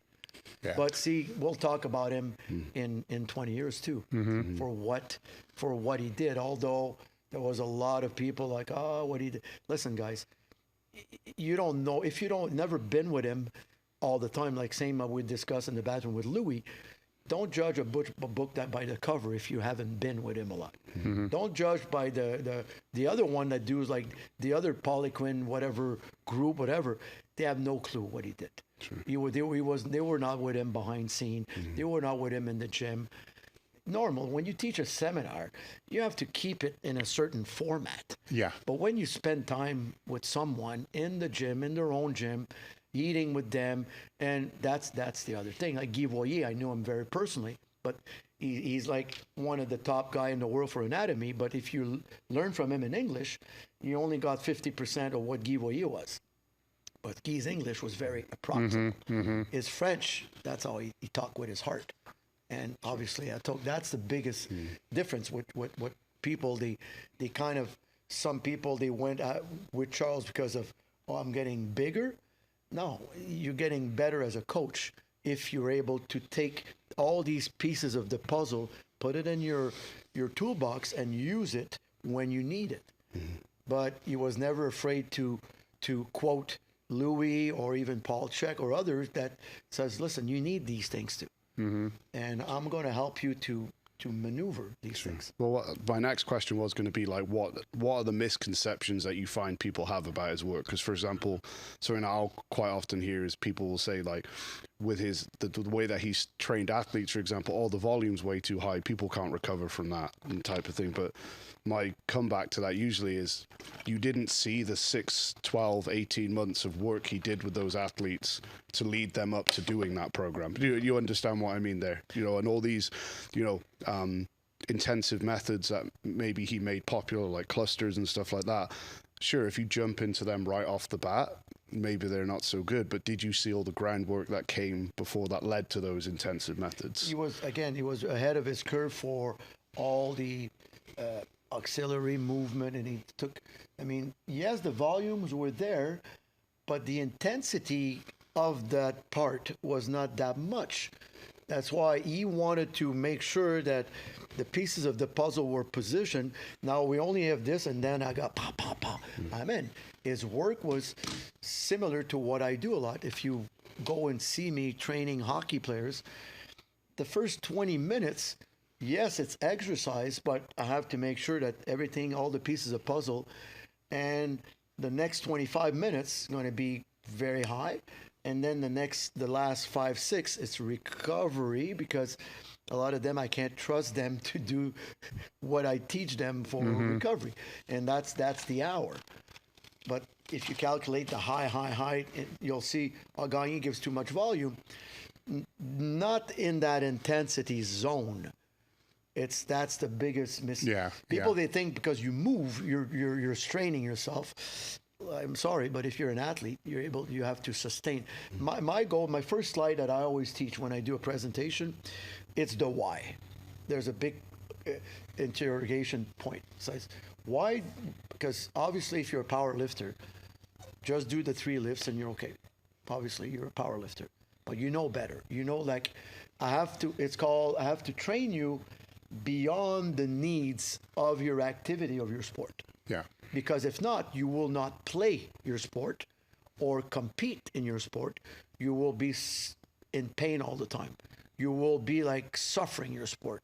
You'll be just doing that sport or that activity without any enhancement in your performance, because your training is not adequate to prepare you for that, either for hockey, rugby, or anything. Yeah. That's where Charles was really good to mix and match that, because a lot of people, they don't know he was really good to periodize for kind of energy system. He's very good even with plyos and stuff like that, but that's not good in the magazine. I think that's a good point that anybody needs to keep in mind if they're looking at anybody's program. Is they're just assuming that everything in that program is the failure. right? Yeah. I mean, if we were to take winning warm-ups as an example of where people have screwed that up, if it's 20 minutes, none of those weights are heavy, you know, but they're going to assume, oh my God, that's 30 sets all to failure before, and that's not what it is at all. Sure. It's like a meal. You got a salad, you got a soup, but it's not a bowl of soup like this or a 12-pound steak. It looked big at the end of the meal, but there was nothing. You had like the end, I could eat again. Yeah. The goal, also, Charles was very smart because he was pretty good with supplements and stuff. And I've rarely seen his athlete overtrain. Rarely. He was one of the good ones for sleep, like you said, for recovery. And that's very, very, very interesting on that. He taught us a lot on that. He brought in a guy like Patterson from Ottawa on sleep. He was really, he liked to have a big, like Serrano, I met him through that too. And all like supplements and being from a doctor. It's always interesting how your recovery, the more you like for me being from wrestling, our recovery is huge because of the volume and the stability we did. But I can't assume that you will be the same or me. It's like that's where science is very, very important on that. So we spoke earlier about posturology and posture in general. I was watching some of the videos from your athletic department institute where you were giving some snippets of what goes into a postural assessment. So I was just wondering, what does a good postural assessment look like? Like what are you measuring exactly? Because some of the videos, they were like measuring angles at the foot, how the foot was sitting on the floor relative to the ankle and stuff like that. So what should be looked at, and what are your kind of markers for this is out of whack, this isn't where it should be, and so on? The number one is the number one disease I've seen the last 30 years. I don't want to say disease, but factor imbalance in the posture. It's called the anterior scapular plane, meaning that if I put a plumb line, you're in front of it. And it got, like I said early on, it was 70% maybe in the early 2000s. Now it's up to 95% because of the sitting, the phone, the lack of activity outside of the gym. Kids are, even I see that on a younger age. If you take just a plumb line or just a stick is easy, but every gym should have like a plumb line hook. Kim Goss, that's what he did. He hooked like a plumb line, brings his athlete, back it up, put 2 pieces of tape on the floor, and check, where are you? Because it changes day by day. That's the number one. An athlete should be, or your client should have your at the occiput about like 2 fingers from the plumb line should touch inside the scapula and the glutes. And at the bottom, it should be like at least 4 fingers. There's not too many curves, but only the distance is enough. You don't need a course in posturology for that. If this is the only test, you're in good business. Also, I put my hands on top of the iliac. Is there one higher than the other one?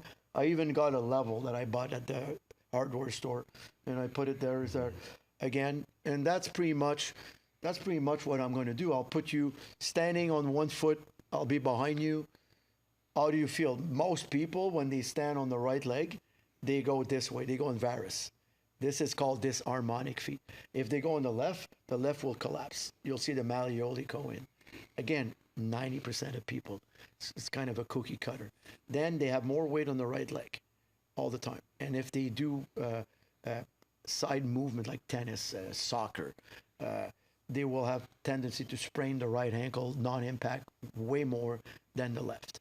But in lifting, when they push a lot, they will tend to shift to the right. When I put people very heavy load on the squat, that's why my next analysis is the overhead squat.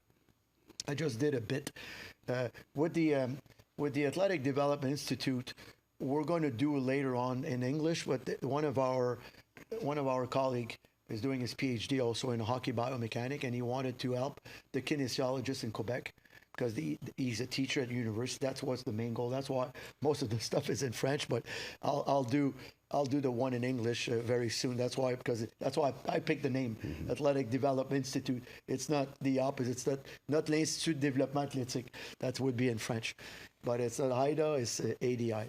And basically, I did a bit on the overhead squat. Someone that doesn't know anything about training, if they understand how to analyze a posture with an overhead squat, you're in business. Very, very, very simple. First, you got the feedback of the hands. how wide you need to, how narrow. One is up, down. When you're going to start to squat, how much inclination you'll need to get for the torso. Second, what's the ankle problem? Are they going to turn their feet up, finish on the tip of your toes? And the most important, when do you reach 90 degrees? When their sacrum is in extension and goes in flexion, where is it shifting? Because there's 22 axes on the pelvis. Most people will shift to the right. But imagine that if this happened when you load with 150 kilo, 200 kilo, that same shift will be accentuated. Sure. That my overhead squat put on. I need to fix that before they do. When we do postural movement, it doesn't fix anything. It opens the window. It means that for that moment, for that time frame, again, I can't answer, I don't know. Different athletes will have a different time frame. For that time frame, he's going to be more well-balanced. Now I'm able to do more exercise that will be safe and also take the time to engram more with auxiliary movement. And that's the key. And then the same thing with the overhead squat. We have a protocol as a warm-up. All my athletes do overhead squat with offset, with hands close. For me, before we do a leg day, we do that. A lot. We'll put the feet off the platform. They'll be on the tiptoes on the platform. I'm not a big fan of instability stuff. That's enough. I'll put, like, again, offset, maybe a 1 kilogram on one side. But this takes like 5 minutes, and you're warmed up. And posturally, you'll be more in tune. Now that we have the flywheels, we'll do overhead squat with the flywheel. Sure. You mentioned 1 foot pronating and the other collapsing. You said that's kind of a cookie cutter problem. What in most people is driving that? Like, what's the root cause? The eyes. So what, they have a bias on one side, one isn't moving as it should, or what? Well, see, the thing is that when one eye doesn't converge well, you will lean, your head's going to lean on one side. If you lean on one side, you're putting more pressure on that side. And if you're putting more pressure on that side, it will tend to collapse the foot. It's called, there's a French biomechanic, it's called Delpech, his name. And Delpech law stipulates that the more pressure you produce material. When you're younger, let's say you break your leg, you're still growing. You break your right femur, you're in a cast. Then you're going to walk basically on your left leg. Your left leg will become longer because there's more pressure. You're creating more calcium because you're putting tension on it, because you're in a growth spurt. When you're older, when this happens, you're going to create more arthrosis or arthritis. That's another byproduct of friction, and that's a problem. When you got an adult that broke that leg and is walking a lot of time, but if your posture makes you put more pressure on one side, you'll have a lot more tension on it. And you're going to have, like, the labrum, you may have osteophyte at the hip level. You may have knee problem because you're putting your offset. But it's going to be accentuated by what? Load and speed. Sure. Is the average person just born with that kind of bias then? So you mentioned, like, the eyes not converging well. Like, is that something that most of us are born with in the same way that we have, like, a dominant writing arm and so on? It could be at birth, depending on the birth. If you have C-section, your posture will be a little worse because you didn't go through that 160, the compression of the brain, and the baby has to work very hard. Already there'll be posturally a little less. There's some actual research. Lifestyle in countries where people, they walk bare feet, they're in the jungle, they're on the beach all the time. I rarely see, in Jamaica when I was there back and forth for 16 years, if I had athletes from the mountains, like Usain Bolt and these guys, very little postural problem. Because you got something on your shoulder, Dave. A friend. A friend. A tarantula. Yeah. And then when the same Jamaicans, same ethnic group live in Kingston or Montego Bay, they have the same problem, postural problem as we have, like in New York City or Montreal. So it's the environment that creates that. People in the woods walking barefoot, going up the hills and stimulating the thing. But at birth, if the work is not done, sometimes there is too much compression on the brain too, will create that. High fever, concussion will create. Anytime you bang your head or you fall on your buttocks on the ice, it will derange the muscle of your eyes all the time. Then when I work with boxers, rugby player, we have to do that all the time. Actually, Georges St. Pierre always had one of my colleague, David Tinjust. There's a branch in the eye doctor. It's called optometry, and then it's like what they do is they're specialists of eye movement. And that's very, very interesting. It's not really in the U.S. and Canada. It's mainly for an optometrist. It's more for children, but it's the number one cause of ADHD. It's dyslexia is a problem at the eye muscle, and it gets misdiagnosed to ADHD. It's not. You're dyslexic because the movement of your eyes. A lot of time we'll give them prism. We have different tools to work on that to create, because there's 6 muscles. It's like a bicep curl. Most people, because you don't hunt anymore, you're not exposed to the light, you were more indoor, our muscle of our eyes, it gets very, very lazy. The more you get artificial light, the more your muscle gets lazy. The more you're outside in the sun, in the environment, the more your muscle becomes sharper. So it sounds like a lot of these postural deficits come down to the feet and the eyes. If you had to kind of boil it down to 2 main they're the root main causes. receptors, also a scar, the jaw, but you're right, the main receptors, also the way you perceive world. If you just won the lottery 50 million, are you going to walk like this? Or are you going to walk like this? You just won the World Series in baseball. Are you going to walk? See, the brain doesn't know better. It's like 2 years old. If you tell your son that's 2 years old, Daddy, Dave Tate is the president of the United States, he's going to tell it, hey, my dad he doesn't know better. He doesn't have the reasoning. He doesn't have a frontal lobe yet. We deal with that. Our own brain is like that. You will, whatever you transmit, you will take it for cash. And you will really buy into it. And that's why posture 50 years ago was not popular, because people didn't need it that much. Now, because of unpostural deconditioning, because of our lifestyle, we don't do anything physically anymore. We need it more and more, because I see a deterioration on that.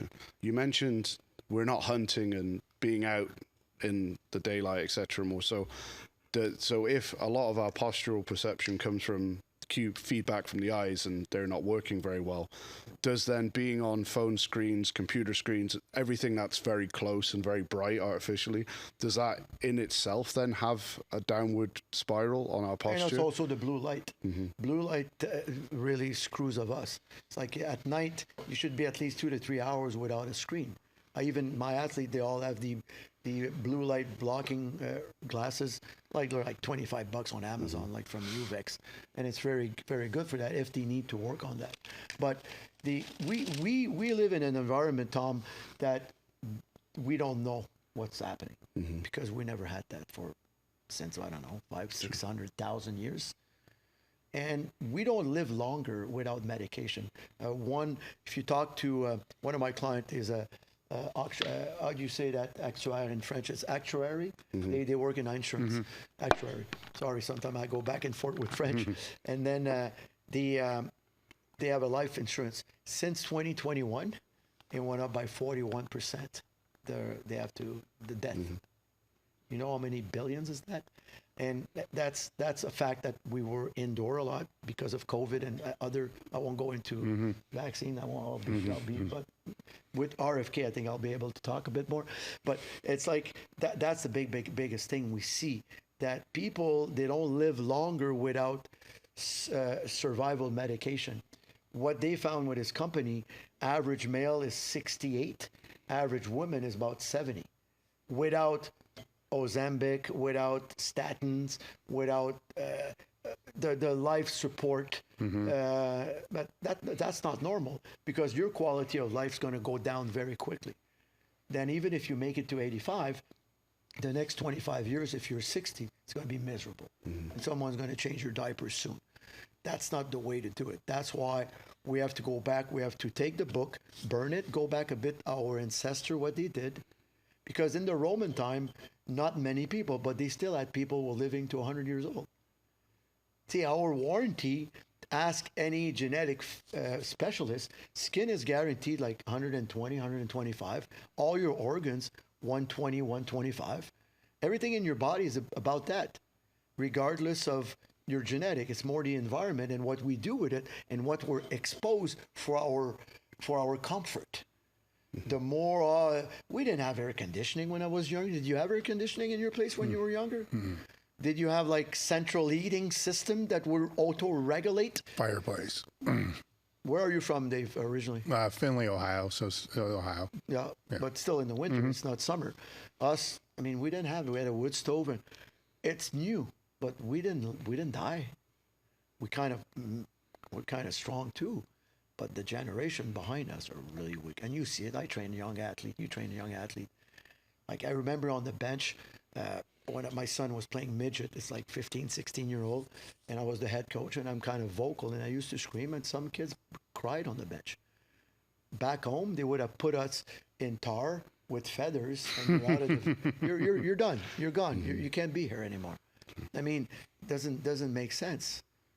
Even they do some testing on testosterone.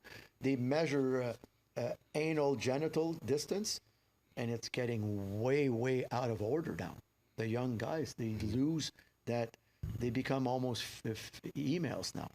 That's why you see that gender thing, and it's a reality. A lot of guys and girls, they get born, they don't even know where they're at because of that. A lot of plastic in the environment, a lot of pollution. There's a lot of the EMF probably. There's a lot of stuff happening in our body that we've never been exposed, and that's the biggest problem. That's why posture for me, it's the number one key, because we see it when we modify someone's posture. Their attitude changes.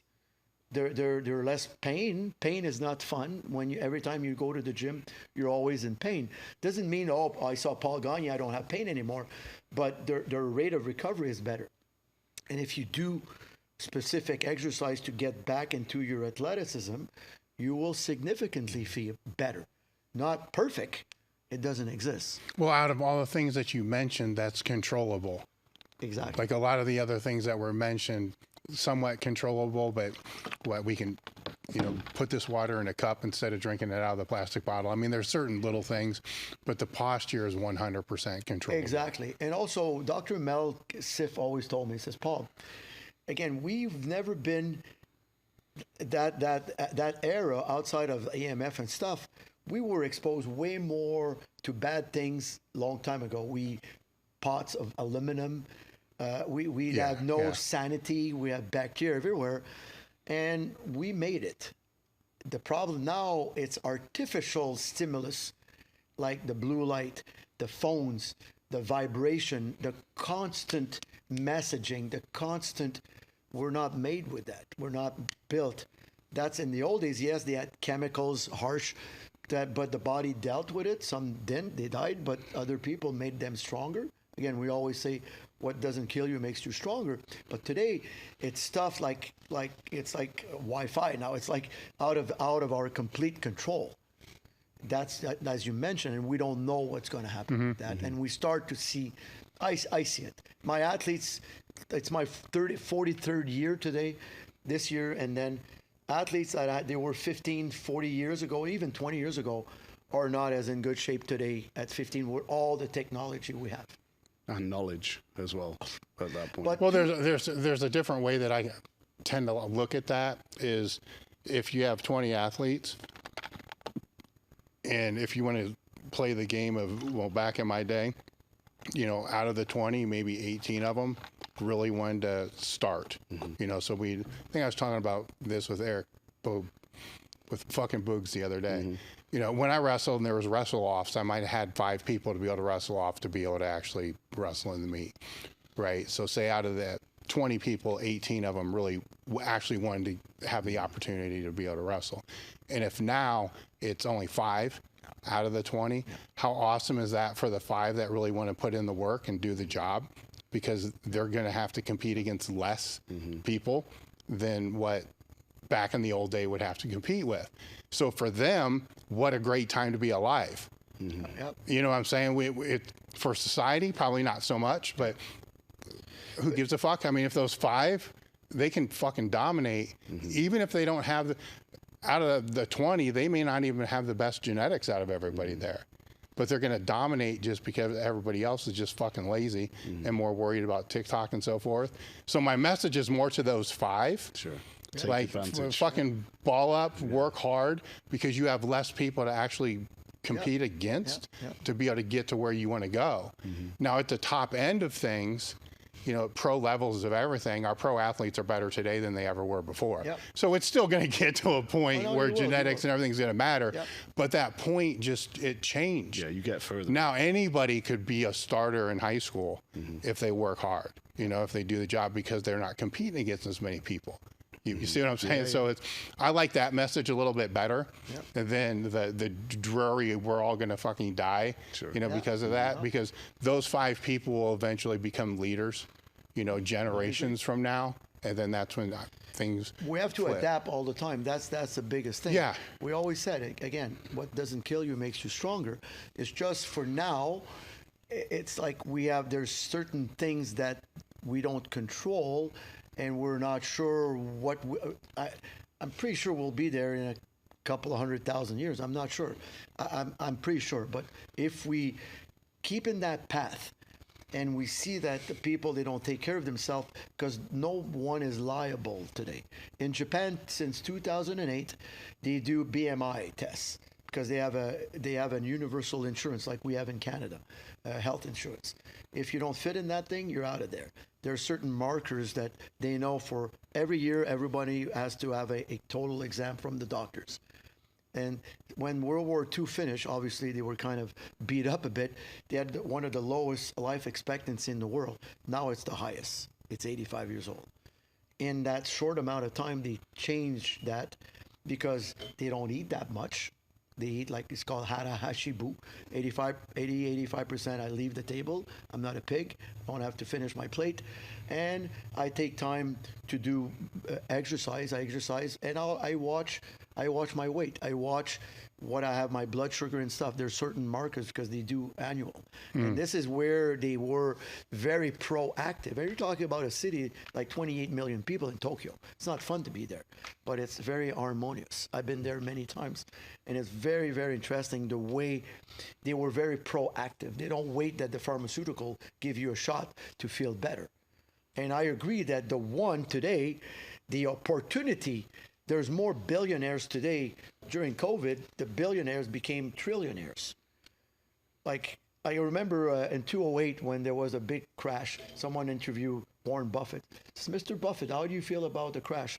So I don't know. I chose not to participate in it. And they talked to him 2 years after. Says, how it is? It says, I made more money the last 2 years than I did the last 20. In French, we always say, le malheur des uns fait le bonheur des autres. Like, what makes you unhappy might make me happy. That's where the opportunity is very always with the elite all the time. You will always that. The only issue is that what I found, when you modify posture of certain kids that were not part of the 5, they tend to join in the 5. Got it. Because they don't have, they have more, you know, people, we're not non-profitable organization. We need to feel like we're loved, and we need to feel like there is a little candy at the end. We're not stupid dogs. Even we need like that little reinforcement and that little prize at the end. But when the kids start to perform better, and he sees like, hey, I'm close to these 5, I'll go in. And that's where I saw it. When we're able to prepare them more, that the 15 that were left alone, now we're starting. In Finland, they do that. In hockey in Sweden, there's no more categories until the age of 13. Because what they found by categorizing the kids too early, some kids, they mature later. They lost a lot of the kids. And then by the age of 13, now they're starting to specialize them. But from 5 years old to 13, they let them play all together. And it's very, very interesting. I saw in the National Hockey League, how Sweden and Finland, for a very small country, they outbid draft Canada. We have 10 times more hockey players, and we only get drafted twice the amount. I mean, you do the math. We're 80% less effective than Swedish and Finnish, and also United States now. There's more American hockey players than ever. There's even a couple of Germans now. Yeah, but in U.S., a lot of my kids, they come to U.S. hockey school now. they go to prep school and they go to university. They still get a good education. They get drafted, and they have more chance because the strength coach and the prep school and university, they have degrees. In Quebec Hockey League, they have a membership at the local gym. No one takes care of them. Mm-hmm. And they live in families, in billets, that they might have a cheeseburger or grilled cheese for breakfast, or them in prep school, they have their cafeteria, they have their nutritionist, they have very, very strict rules. You're building that kid into becoming a better athlete. Mm-hmm. And also education is a big role. The athletes that lasted the longest, usually they have the most success post after when they retire. Some of my hockey players became more rich after their retirement, but I knew it. The discipline they acquired through their sleeping, eating habits, they could not miss. And they were reading books. They were really, they had many times on the road to increase their culture. The more you increase your input and output in your brain, the more you're going to be a successful human being. You obviously, we've spoken a lot about kind of the power of breathing and what that can do to the human body, perception-wise, physiologically. So if you wouldn't mind just giving us a quick kind of recap of, in certain contexts, what type of breathing drills you might kind of prescribe. So for example, someone has like a max effort day, they've got to do a heavy lift. What would they do in that context? Maybe as part of a cool down, what would change there? And then, what about the average person maybe stuck at home in front of a screen for 8 hours a day? Are there breathing tools that we can use in those contexts to improve our concentration and our sense of well-being during the kind of everyday stuff? The first answer to get a potentiation, the exhalation has to be a little shorter. That's one thing to activate. Again, I said it, if you block the left nostril, more a shorter, that's going to activate very, very quickly the nervous system. You want that. You don't want parasympathetic, you want activation of the sympathetic system. Doing, a lot of my guys, if they do breath hold, we did it during the seminar in Swiss, taking a balloon, doing a bit of squat, fast in the balloon.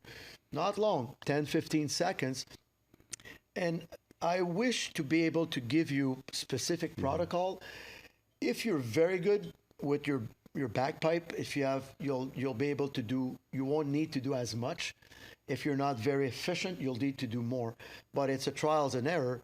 Oh, I saw that guy Gagne have a meet tomorrow, I'm going to do that. No, you don't do that. You need to, you practice that, and you do practice rerun, try it in your training and see. But generally, I like the balloon for that, quick exhale.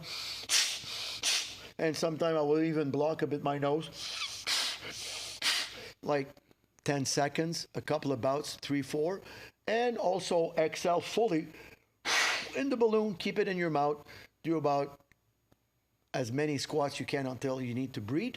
1 or 2 rounds. A lot of time, the temperature will go up, your mental awareness will go up, and you'll be more, not fired up, but more ready. For recovery, it's the opposite. You need to exhale longer, smoother. Like you could do that alternating. It's a very good. The box breathing that the Navy SEALs they do. I even bring it with my arms. I go, you breathe in 4 seconds, hold 4 seconds, then hold 4 seconds, go down 4, hold and back. That I like with the arm. It's a very good, or stretching with the breathing. Even I'll use the balloon very slowly, exhaling. I want to get the hamstring for recovery. Like Brian, what he did, in 2 minutes, everybody was on their back and they were almost sleeping. That's a great way to, what we found with diaphragm exercise, it's a very good oxygen exchange with the CO2.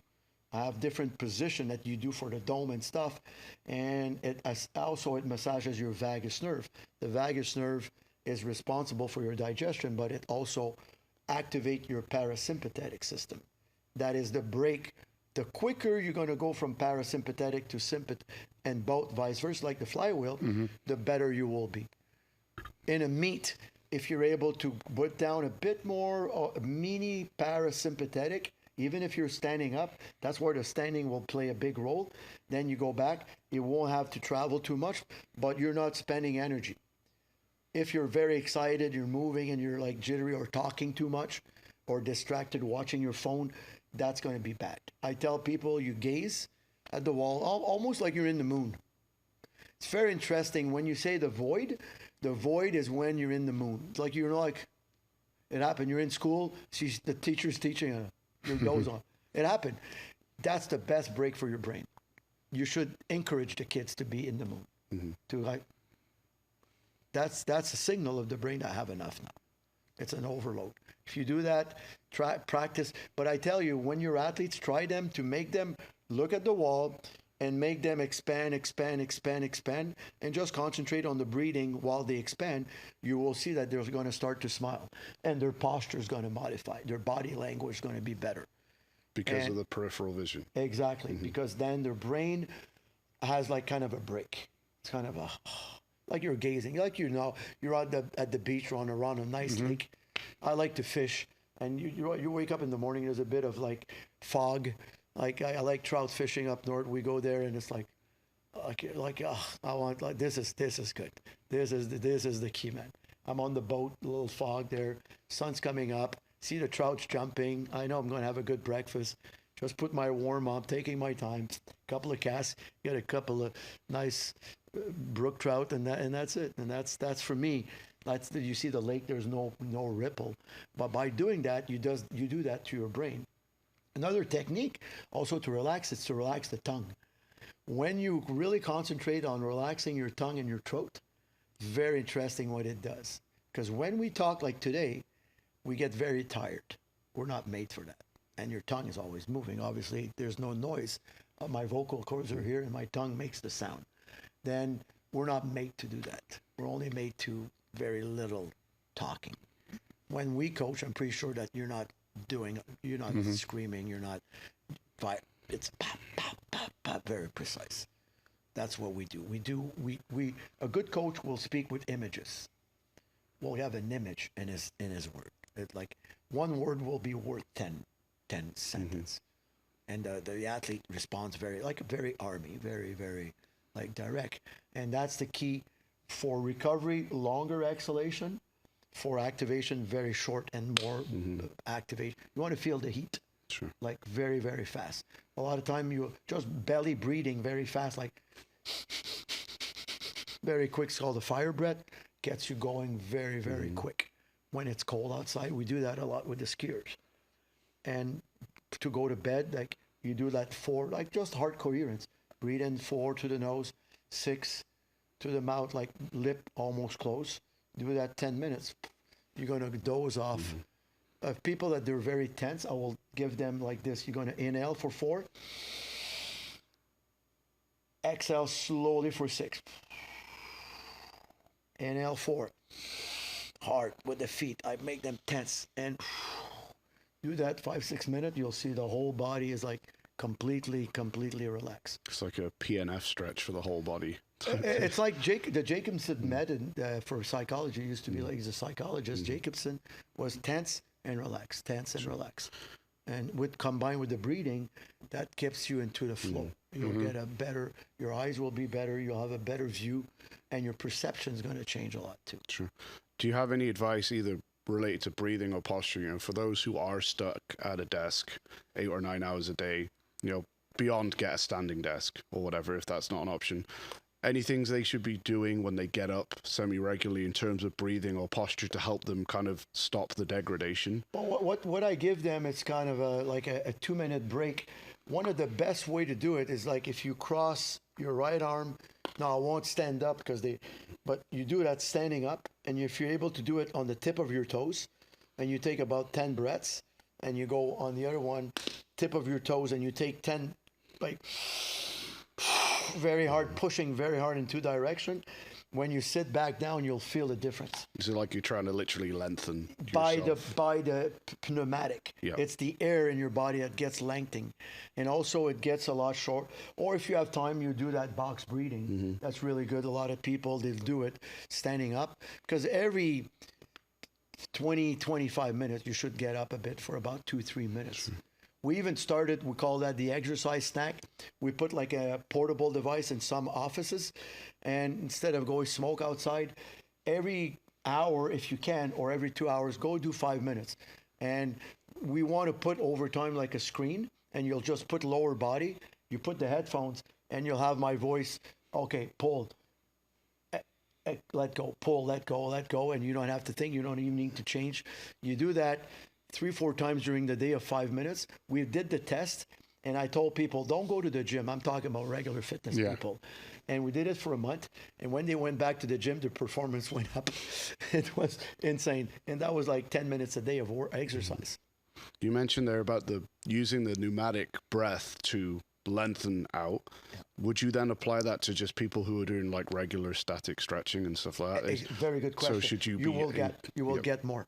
Okay, so is the goal to kind of breathe into that area? See, let's say I'm stretching my hamstring. I'm here. I'm at the max. Then I can't go now. Then I will go. I exhale. Then like a pump, 4 or 5. Then I go back down. I exhale. You'll see sometime up to 30 degrees of doing that combination of exhalation, 4 or 5 quick pump, pump, and then when you re-exhale up, hey, now I'm there, and you feel the tissue. It's more. I've never been a big fan of like just stretching, because we do myofascial stretching. It's kind of the fascia. Like in the old days, the bodybuilders used to get an operation on their calves to open the tissue.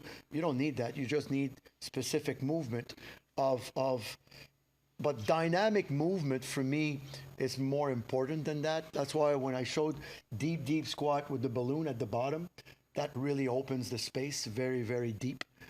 You go at the bottom of your squat, I guarantee you do that 10, 12 reps with the balloon. If I measure, you drop down many, many degrees without having to do half an hour of mobility. Impressive. It's very interesting, but we've done it. The only thing that when you were in the room, there was too many people that came in. We turned around. What? See, it's like we need anyway, but it's good for Ken. We were happy this year. It's like one day, and now they want to do it in French now. That infinity walk drill you did was a good one too. That's really interesting. Is that on? I assume that's on YouTube and stuff. If people want to search not that, many, but what I'll do, Dave, I have my phone here. I'll shoot you a couple of stuff just for fun. Yeah. I think you have. That's where Mario Novo told me. He says, "Bug Dave, because it's too complicated what you do. You got tons of video. Put it on his phone, and you're gonna have fun with that. Yeah. It makes an image to what the French guy wanted to say. Okay, now it makes sense. Yeah, we'll do that. We've been going for about 4 hours here. Any final thoughts that you have? No, guys, I mean, it's like I would spend another day with you guys. It was a pleasure. It's like an honor, actually, for me to be here. And it's really very, very happy to make the trip from Montreal to here. And I'm staying with my good buddy, Brian Peters, too. And it's a very, very, I thank you again, guys. No, thank you for coming out. How can people get a hold of you? Well, my Instagram is better. I'll send it to you because I don't even know by heart. It's on my phone there. We'll put it in the description. Yeah, they'll put it. But if they Google my name, Paul Gagne, they'll have me there. There's a lot of info. My website is not up to date. See, again, in my age group, I'm more, in my old days, like even with Charles, people that they were too much on front of the camera, they were not busy enough to train athletes. Yeah. And that's why Chris Thibodeau said, the legend that no one knows about, because it's not that long, that I would say the last 5 years that I'm more outside, because I was like a chef. I didn't want to show anything because I had a lot of success and I didn't want anyone to, no, they'll take my stuff. I'm but now today it's like, I would say the last 6-7 years, we have no choice. Yeah. You were the same. Oh, yes. Like if I had told you 20 years ago you're going to do a podcast, that's fuck you. You're crazy. I don't want to show my stuff. I don't want. What am I going to say? It's like that. We know it, Dave. We change, and we're not there for eternity. We need to help people I don't say I have the Holy Grail, but there's a lot of bullshit out there. One word of caution: always make sure that you do the background check when someone tells you, "Oh, I trained this." A lot of time, it's not true. Yes. A lot of time. Yeah. It's like that. Like the name droppers, or be careful about that. Do the back. There's not many strength coach that works with Olympic athletes because there's not that many Olympic athletes or pro athletes. That's a very good point. There's not many. Then I did that. Okay, who? And okay, they went to the Olympics. How did they finish? Not too good if all your athletes made it like not even make the top 20. It's a great thing to go, but if you don't have like medals to again, it doesn't even mean anything if your message it doesn't transfer to the trainers.